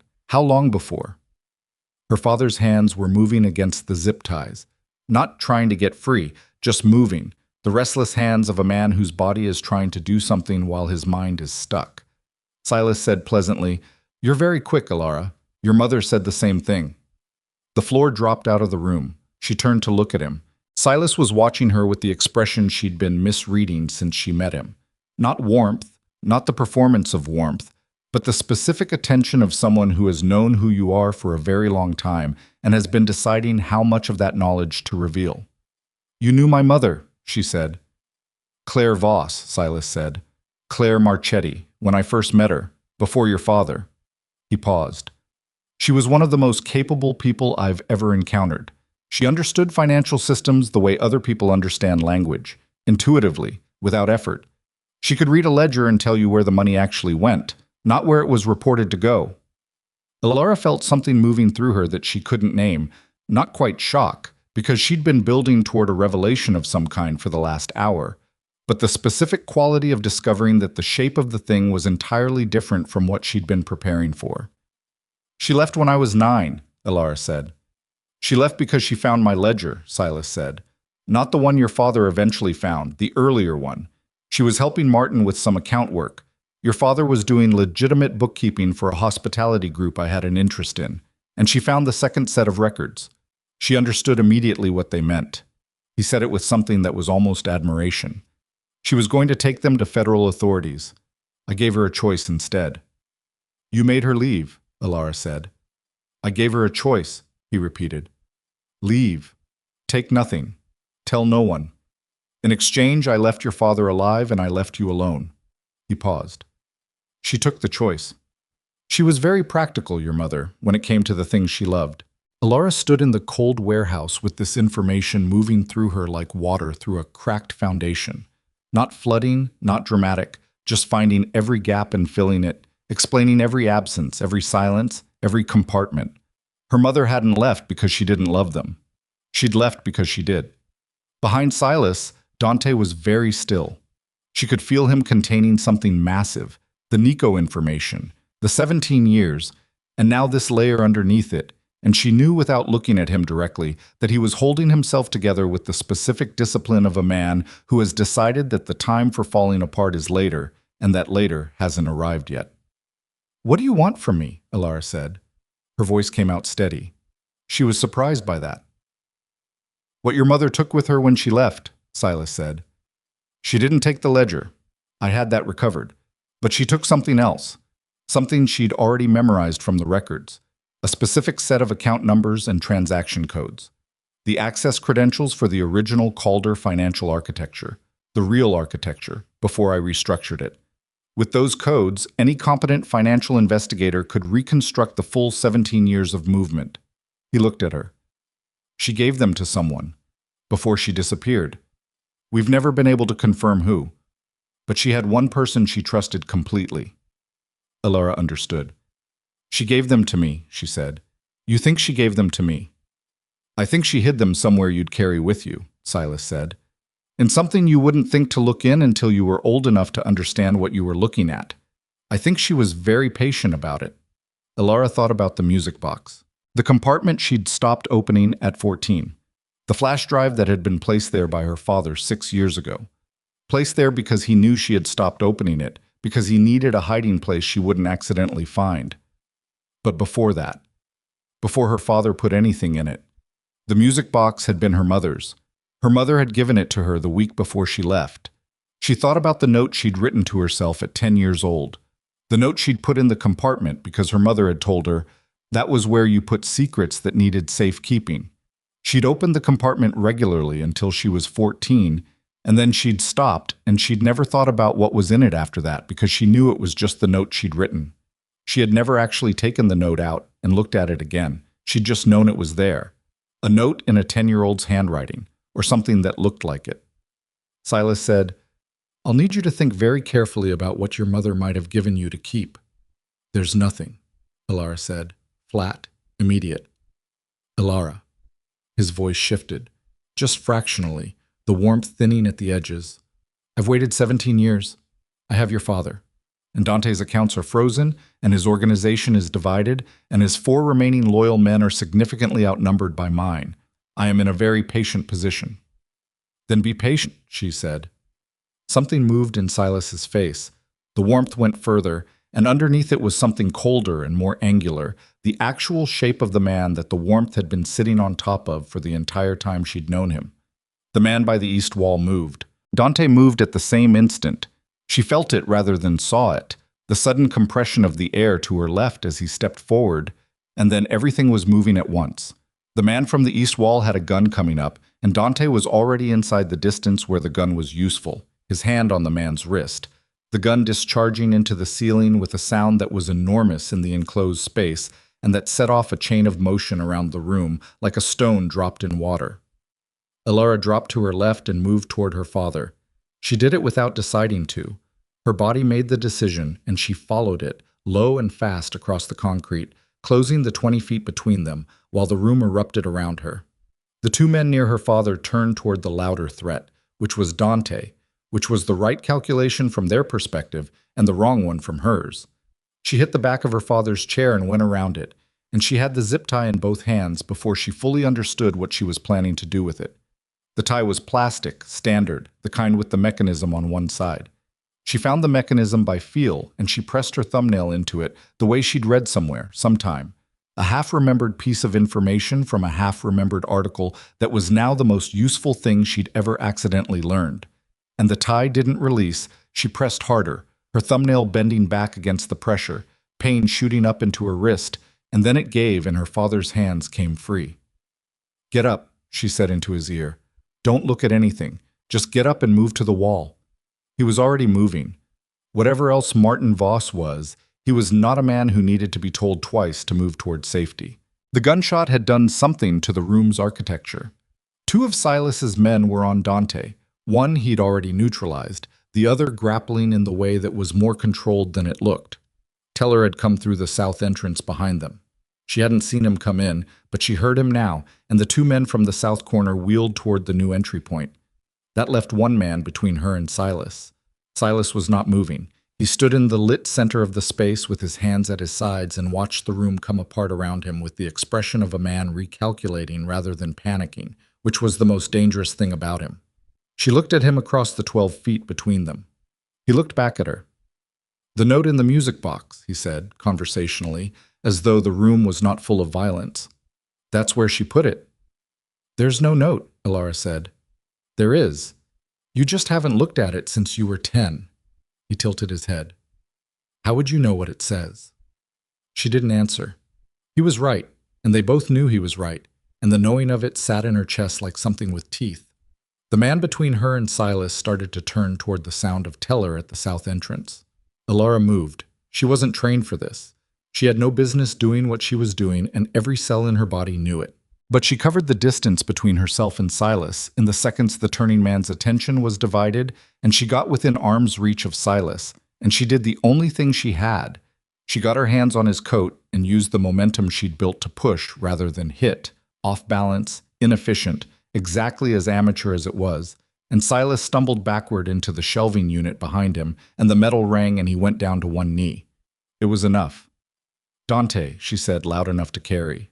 She didn't know if he heard her over the noise, but she saw the man who'd been grappling with Dante go still, and she saw Dante look at her and at Silas on one knee, and she saw the calculation happen in his face in the space of about half a second. Then Dante said loudly to the room, "Stop." It wasn't loud enough to be a shout. It had something else in it, a frequency that cut through the noise not by volume, but by the specific quality of a voice that has spent a long time being the voice that things stop for. And things stopped. Not immediately, not uniformly, but in a rolling cessation that moved through the room like the gunshot had, touching each moving thing in turn. Silas was on one knee with his hand on the shelving unit behind him, and Elara was standing over him, and she had nothing. No weapon, no leverage, just her own body and the position she'd taken, which was inadequate and also the only thing available. Dante walked across the room. He walked slowly, without hurry, past the man with the gun he'd taken, and past the man on the floor and past Teller at the south entrance, and he stopped in front of Silas. Silas looked up at him.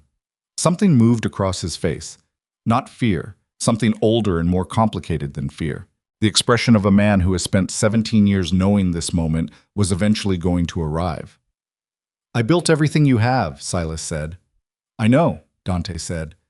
"You would have destroyed it at 22. You didn't have the patience. Nico fed your worst instincts." "Don't say his name again," Dante said quietly. Silas closed his mouth. The warehouse was almost completely still now. Elara could hear her own breathing and her father's breathing and the river somewhere outside and the industrial quiet of a space built for machines that weren't there anymore. She could feel the pain in her thumbnail from the zip tie and the ache in her shoulder from hitting the shelving and the particular exhausted aliveness of a body that has been running on adrenaline for an hour and is beginning to feel the bill coming due. Then Marco's voice came from above them, from the direction of the second-floor control room. "It's live," Marco said. His voice came through a speaker system that crackled slightly, the building's old intercom, and it was audible throughout the space. "Full Calder network plus the external channel, audio and document files. It's been broadcasting for 4 minutes. Silas looked up toward the ceiling where the voice had come from. "The confession you gave me this morning," Elara said. "About my mother, about the ledger, about Nico." She looked at him. Marco was on the intercom line when you said it. Everything you told me in this room, from the moment we came through that door. The whole network heard it. She watched it land in him, watched the calculation happen and complete itself, and come to the end that it had to come to, the end where the second empire he'd built inside Dante's organization had just received a full accounting of the man running it, in his own voice, describing his own actions, and there was no version of the next hour in which that was containable. Silas sat back on his heel. He put one hand on the concrete floor. He looked at Dante. "Finish it, then," Silas said. Dante looked at him for a long moment. The gun he'd taken from the first man was in his right hand. He looked at Silas with the accumulated weight of 17 years and a brother's name that he said the way you say a word when all the weight has been pressed out of it, and Elara held her breath, and the warehouse held its breath, and outside the river moved in the dark the way it always did regardless of what happened on its banks. Dante lowered the gun. "No," he said. Silas blinked. It was the first uncontrolled thing she'd seen him do. "I'm not finishing it," Dante said. "Not the way you mean." He looked at Teller. "Call in." Teller already had his phone out. Silas said, "Dante, the evidence goes to federal authorities," Dante said. "Everything on the drive. Everything Marco just broadcast. 17 years of financial records and one video file in your own voice describing what you did to my brother." He looked down at Silas on the warehouse floor. "You wanted me to execute you. Clean. Quick. No trial, no disclosure, no one ever seen what's on those files in a courtroom." Silas said nothing. "I'm not doing that for you," Dante said. He stepped back. He looked at Elara. She looked at him. His face was doing the thing again. Not the controlled neutrality, not the managed composure, but the texture underneath it, the thing that was more complicated and more human than the version he showed the room. She nodded. Just that. He turned back to Silas. "It's done," he said. Silas sat on the cold warehouse floor with his hands at his sides, and his empire distributed across a criminal network in the form of his own confessions. And the expression on his face in that moment was the first one that was entirely real, stripped of the warmth and the ease and the long, patient confidence of a man who believes he controls all the variables. What was underneath was smaller and older and more ordinary than anything he'd shown her before. It was just a man who had made a calculation 17 years ago that he'd believed in every day since and had just been told it was wrong. Elara moved to her father. Martin Voss was against the wall where she'd told him to go, and he was standing upright, which she was counting as a victory given the night he'd had. She put her hand on his arm, and he looked at her and she looked back, and neither of them said anything for a moment. "The note," she said, "in the music box. Is it her handwriting?" Her father's face did something complicated. "Yes," he said quietly. "I didn't know what was in it. I didn't open it. When I needed somewhere to put the drive, I knew you hadn't touched it in years, and I know," she said. "I know." She didn't forgive him in that moment. She didn't not forgive him either. She just held both things, the love and the damage, in the same hands, the way she'd been doing her whole life without realizing that's what she was doing, and she let them sit there together without trying to make them into one thing.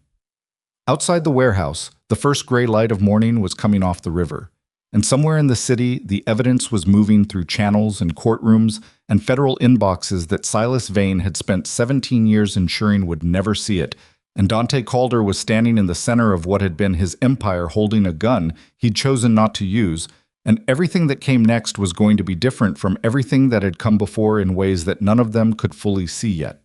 But that was later. Right now, Elara Voss stood in a cold warehouse with her hand on her father's arm and felt the particular bone-deep exhaustion of someone who has used everything they had and discovered, in the using of it, that they had more than they knew.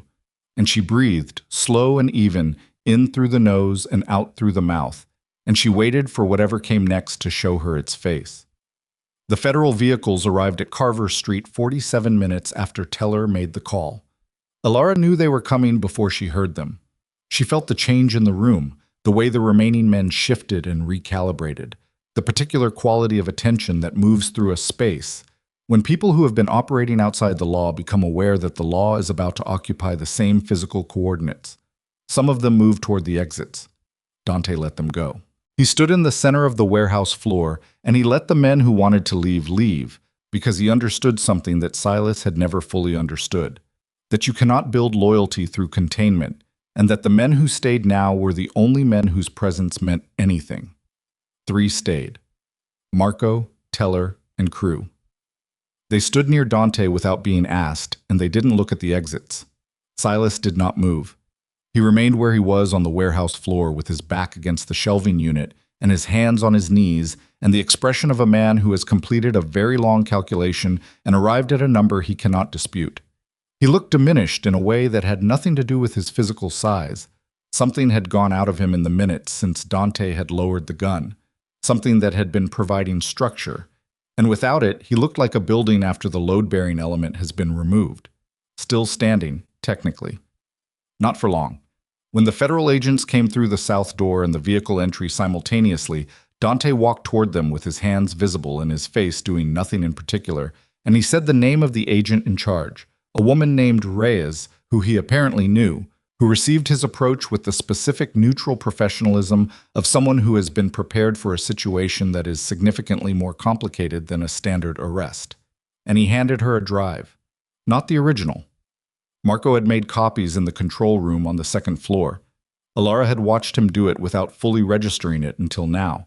The methodical efficiency of someone who had anticipated this moment and prepared for it while the rest of the room was occupied with other things. Dante said something to Reyes in a low voice that Elara couldn't hear from where she stood with her father against the wall.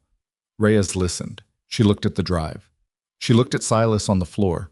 She said something to the agent beside her, and the agent moved toward Silas, and the particular sounds of an arrest being made, the procedural language, the mechanical sounds, filled the cold warehouse air. Silas did not resist. He stood when they told him to stand. He put his hands where they told him to put his hands. He walked where they directed him, through the south door and out into the early morning, and the last thing Elara saw of him was his profile as he passed the doorframe, the gray at his temples, the set of his jaw, the absolute absence of the warmth that had been his primary instrument for 17 years. Without it, he was just a man in his 50s being walked to a federal vehicle in the cold. She watched him go. She felt something she hadn't expected. Not satisfaction, not the clean resolution she'd been vaguely anticipating, but something more complicated and less comfortable. The understanding that a man can cause enormous damage across the span of decades, and still look, at the end of it, entirely ordinary. That evil didn't require a particular face, that the warmth had been real in its way, genuinely deployed, genuinely skilled, and that made it worse, not better.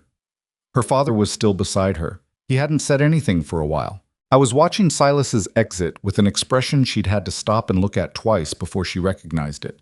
Not relief, not guilt, but something that looked like the specific exhaustion of a man who has been afraid of a particular moment for a very long time and has now lived through it and discovered that living through it doesn't feel the way he imagined it would.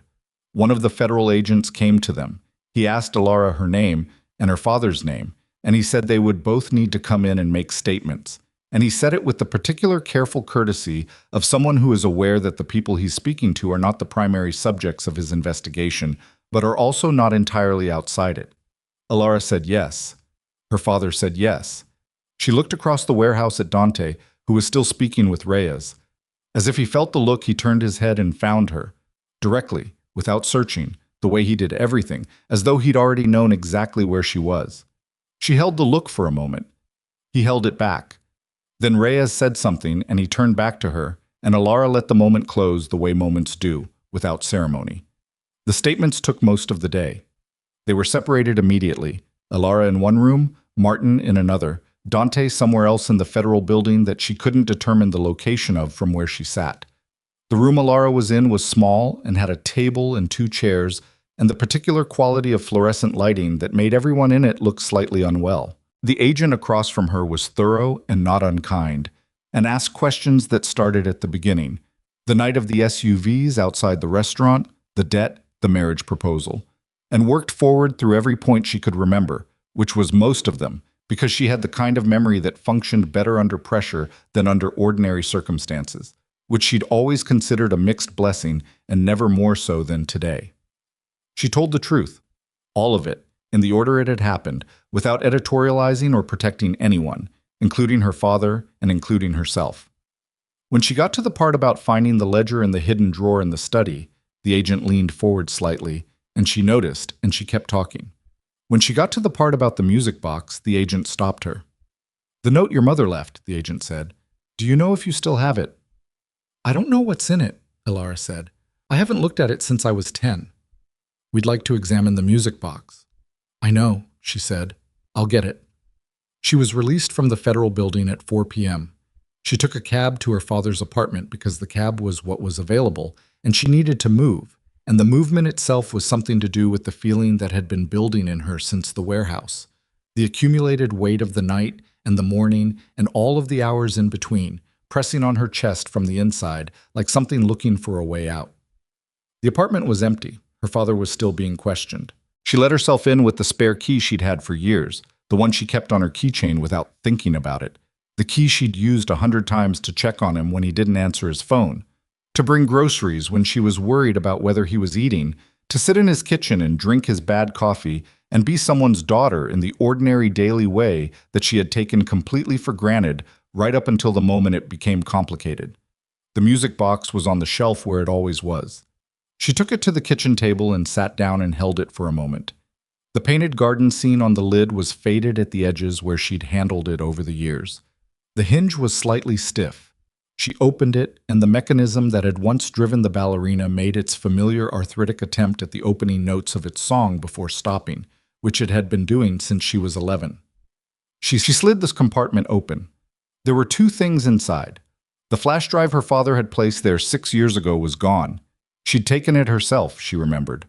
What remained was a folded piece of paper, worn soft at the creases, and beneath it something smaller that she'd never noticed as a child, because she'd stopped looking after she put her own note in and never fully emptied the compartment. She unfolded the paper.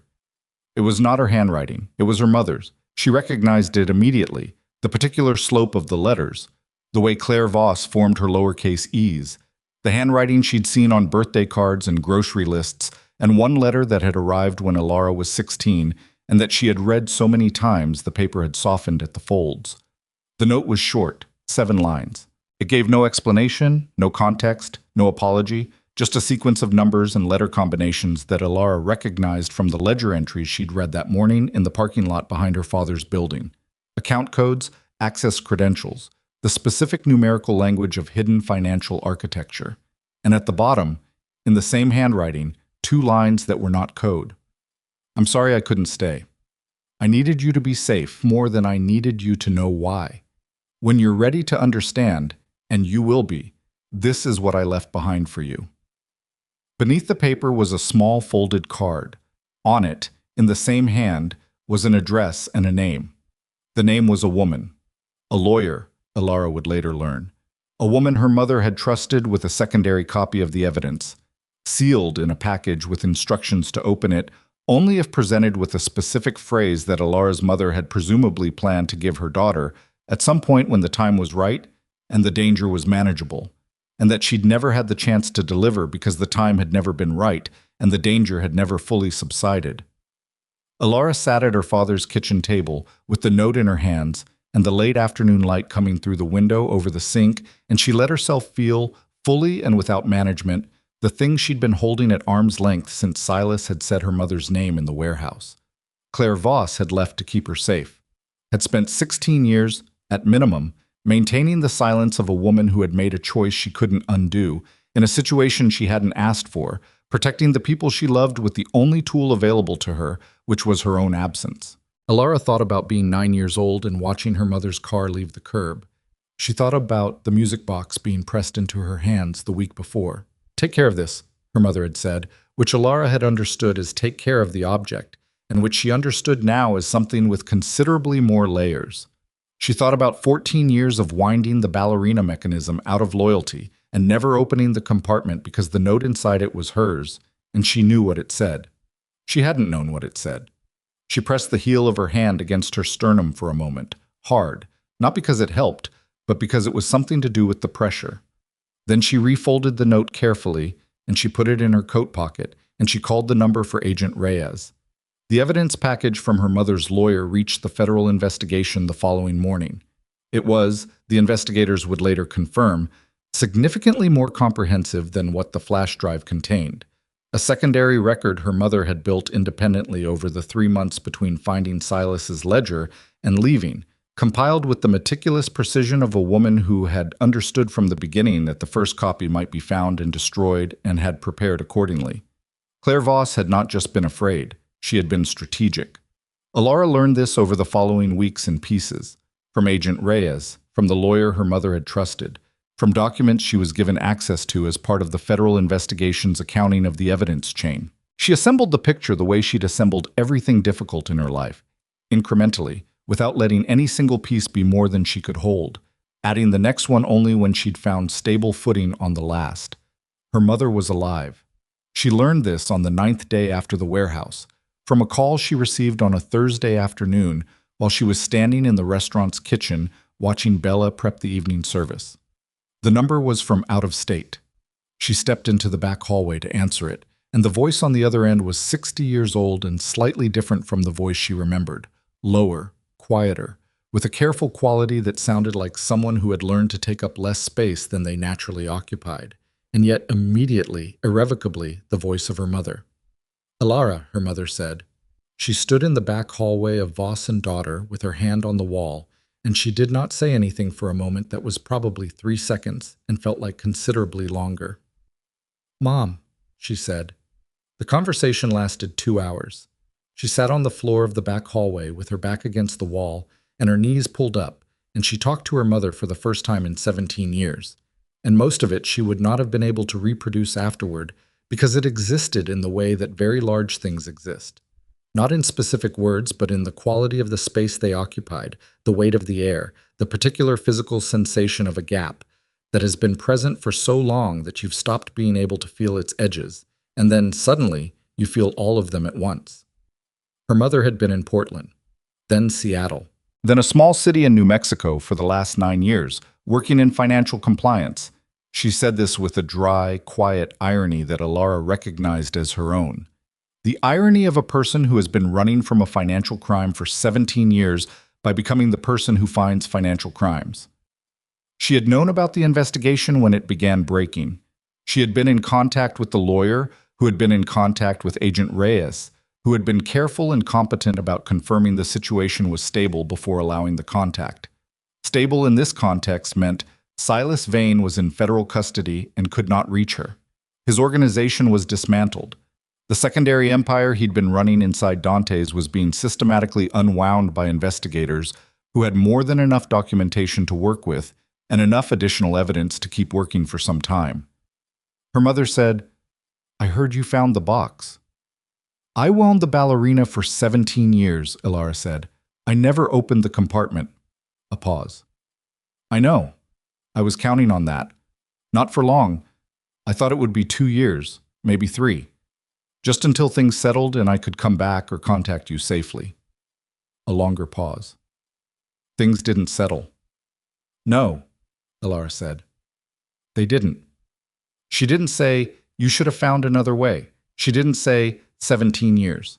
She didn't say any of the things that were true and also inadequate to the full shape of the situation, because she'd spent enough time in the past month learning the difference between things that feel like the right thing to say and things that are actually useful that she'd gotten cautious about the category. What she said was, "I want to see you."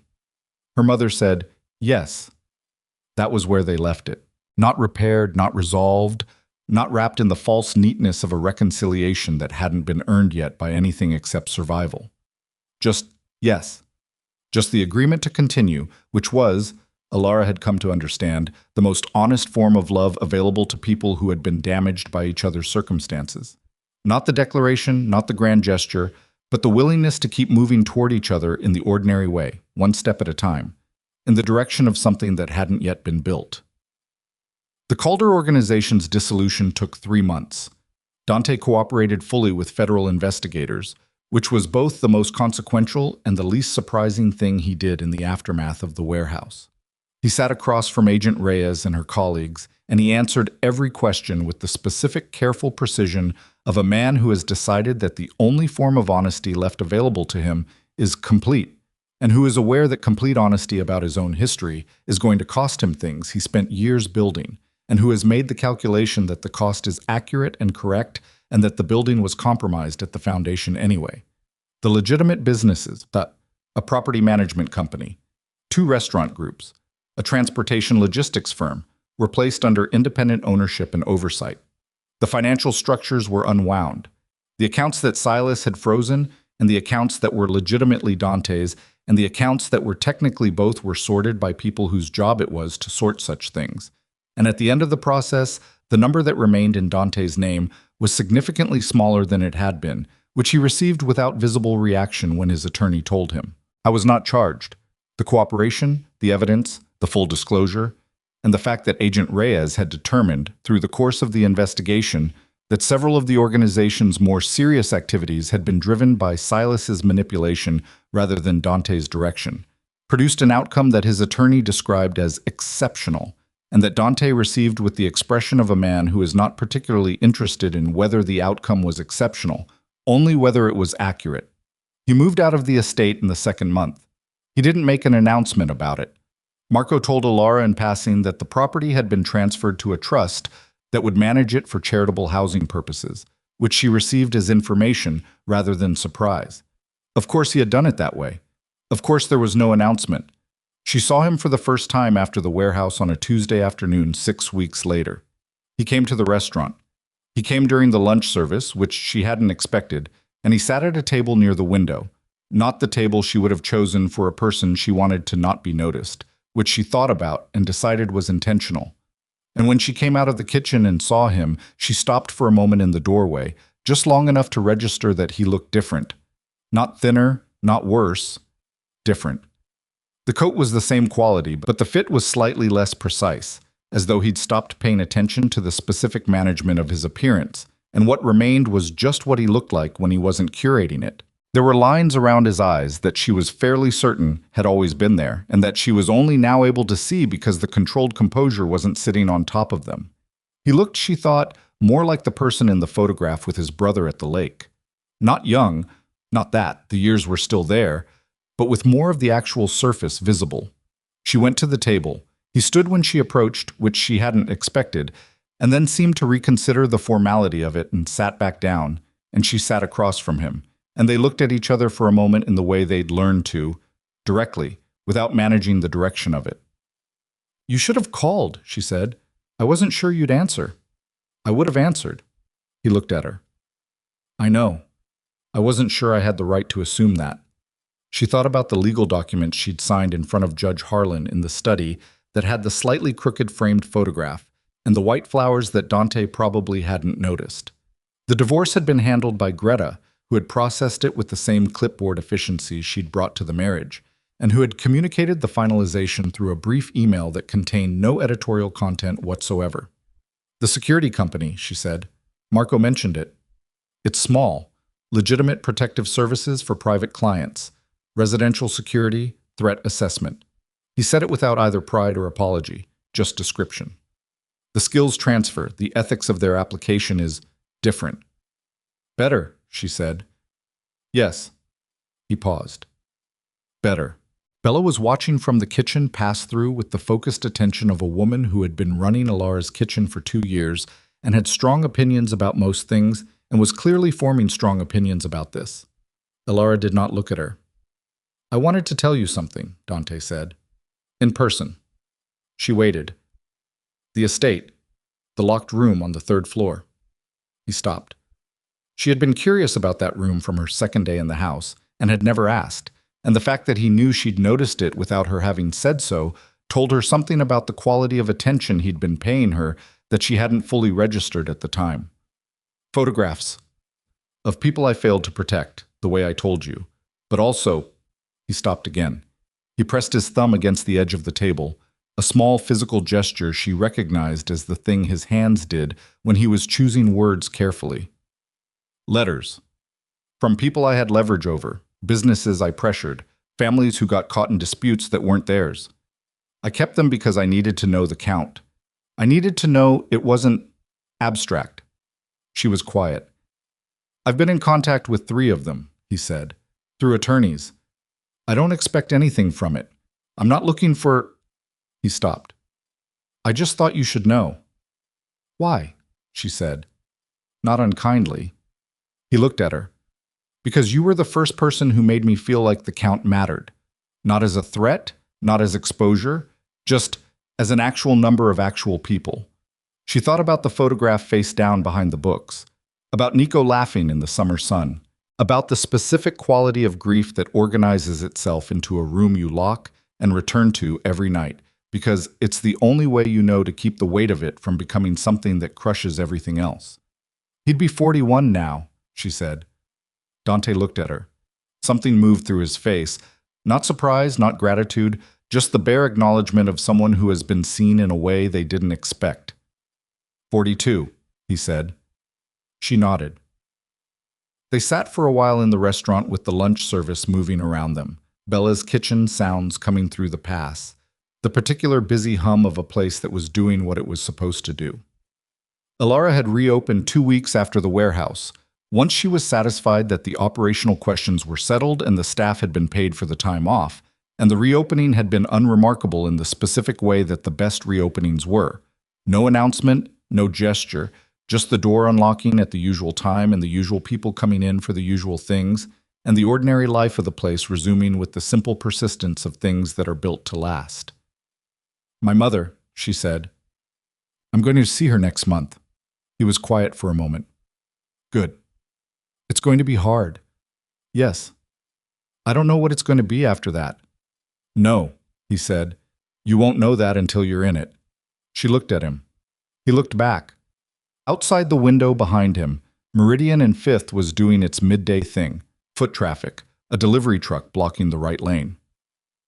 The way delivery trucks always blocked the right lane, the laundromat sign visible down the block, the old brick buildings doing what they'd been doing since before anyone currently alive in the neighborhood had been born. My father is going to therapy, she said. He called me this morning to tell me, like it was news. A beat. It is news for him. Something happened in Dante's face. Brief, controlled, but there. The closest thing she'd seen to a smile that wasn't deployed for a purpose. What? She said. Nothing. It's... He stopped.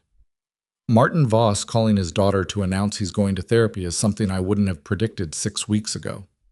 Neither would I, she said. But here we are. She went to the counter and brought back 2 cups of coffee without asking if he wanted one. He accepted his without comment, and she sat back down, and they drank in the comfortable silence of 2 people who had been in enough terrible situations together that silence had stopped requiring management. After a while, he said, I want to ask you something. Then ask. When this started, when I made the offer at the restaurant, you had every reason to say no. Yes. You said yes because of the photograph. The man following you. Partly, she said. He waited. Partly because... She looked at her coffee. My father had been making decisions for me my entire life, keeping things in compartments, telling me partial truths and calling it protection. And there you were in my restaurant at 2 a.m. making an insane offer, and I thought, at least this person is telling me the actual thing, not a version of it, the actual thing, however terrible. She looked up. That was worth something to me. Even then. He absorbed that the way he absorbed everything, fully, without visible reaction, somewhere deep. I'm sorry, he said, for the position I put you in, for being part of... Stop, she said, not harshly. Just directly. We've both already done the accounting of who did what. I'm not carrying your portion, and I don't want you carrying mine. He looked at her. She looked back. Okay, he said. Good. She finished her coffee. He finished his. The lunch service was thinning. It was past 2, the kitchen winding down, Bella audibly reorganizing the prep station the way she did every afternoon. The delivery truck had moved. The foot traffic on Meridian was slower now. The particular afternoon lull that Elara had always liked, the city taking a breath between its morning effort and its evening one. I have a question, she said. Yes. The security company, is it named anything yet? He looked at her with a slight shift of attention, the recalibration, the quarter-inch adjustment she'd learned to read. No. You should name it something that doesn't sound like a threat, she said. Most security company names sound like threats. I know. Name it something else anyway. He looked at her for a moment. Any suggestions? She thought about it. She looked at the framed photograph above the bar. The original awning, new, the day they opened, taken with a disposable camera, and hung slightly crooked and never straightened. Name it after something you want it to be, she said, not something it replaces. He was quiet. She could see him turning it over, not just the naming, but the thing underneath the naming, the thing she was actually saying, which was, you get to decide what the next thing is. Not the organization, not the empire, not the infrastructure of 17 years built on a foundation that someone else compromised. The next thing, which is yours. He looked at the photograph above the bar. Nico, he said quietly. Not a suggestion, just the name, said in the new way. Not the way it sounded when all the weight had been pressed out of it, but the way it sounded when the weight was being carried properly, distributed, held in a way that a person could actually sustain. She looked at him. Nico, she said. He nodded, once, the small exact nod she'd seen him use when a decision had been made and was done. Outside on Meridian, the afternoon moved. A woman walked past with a stroller. The laundromat sign blinked on in the changing light. A car turned off Fifth too fast and corrected, and the sound of it was ordinary and unremarkable and entirely itself. The sound of a city going about its life in all its imperfect, persistent, unglamorous continuity. Elara stood up. She collected the cups. I'm going to be here every day, she said. If you're ever on this block. He looked at her. That's not a promise. No, she said. It's an open door. There's a difference. He stood. He put on his coat, the same quality, the slightly less precise fit. And he looked at her with the expression she'd been accumulating since the night the SUVs stopped outside, and her father's hand shook against a piece of paper, and she looked back at him with the accumulated expression of 6 weeks of living through what came after. And neither of them said anything for a moment, because the moment didn't require it. Thank you for the coffee, he said. Come back when you've named the company, she said. He went to the door. He opened it, and the street sounds came in briefly. Traffic, city air, the particular Meridian and Fifth version of afternoon. And then the door closed behind him, and he was on the sidewalk, and she watched through the window as he walked south without looking back. No car waiting, no escort, no perimeter. Just a man on a city street in the afternoon going in a direction he'd chosen. She watched until he was past the frame of the window. Then she went back to the kitchen, and she told Bella the evening prep looked good, and Bella said it was always good, which was true. And the ordinary life of the restaurant continued in its ordinary way. And outside the window, the afternoon held Meridian and Fifth in its particular light. And the city kept going the way it always did, forward without ceremony into whatever came next. This is an entirely fictional cinematic story created for entertainment purposes only. All characters, organizations, events, and locations are imagined. No connection to real persons or events is intended or should be inferred.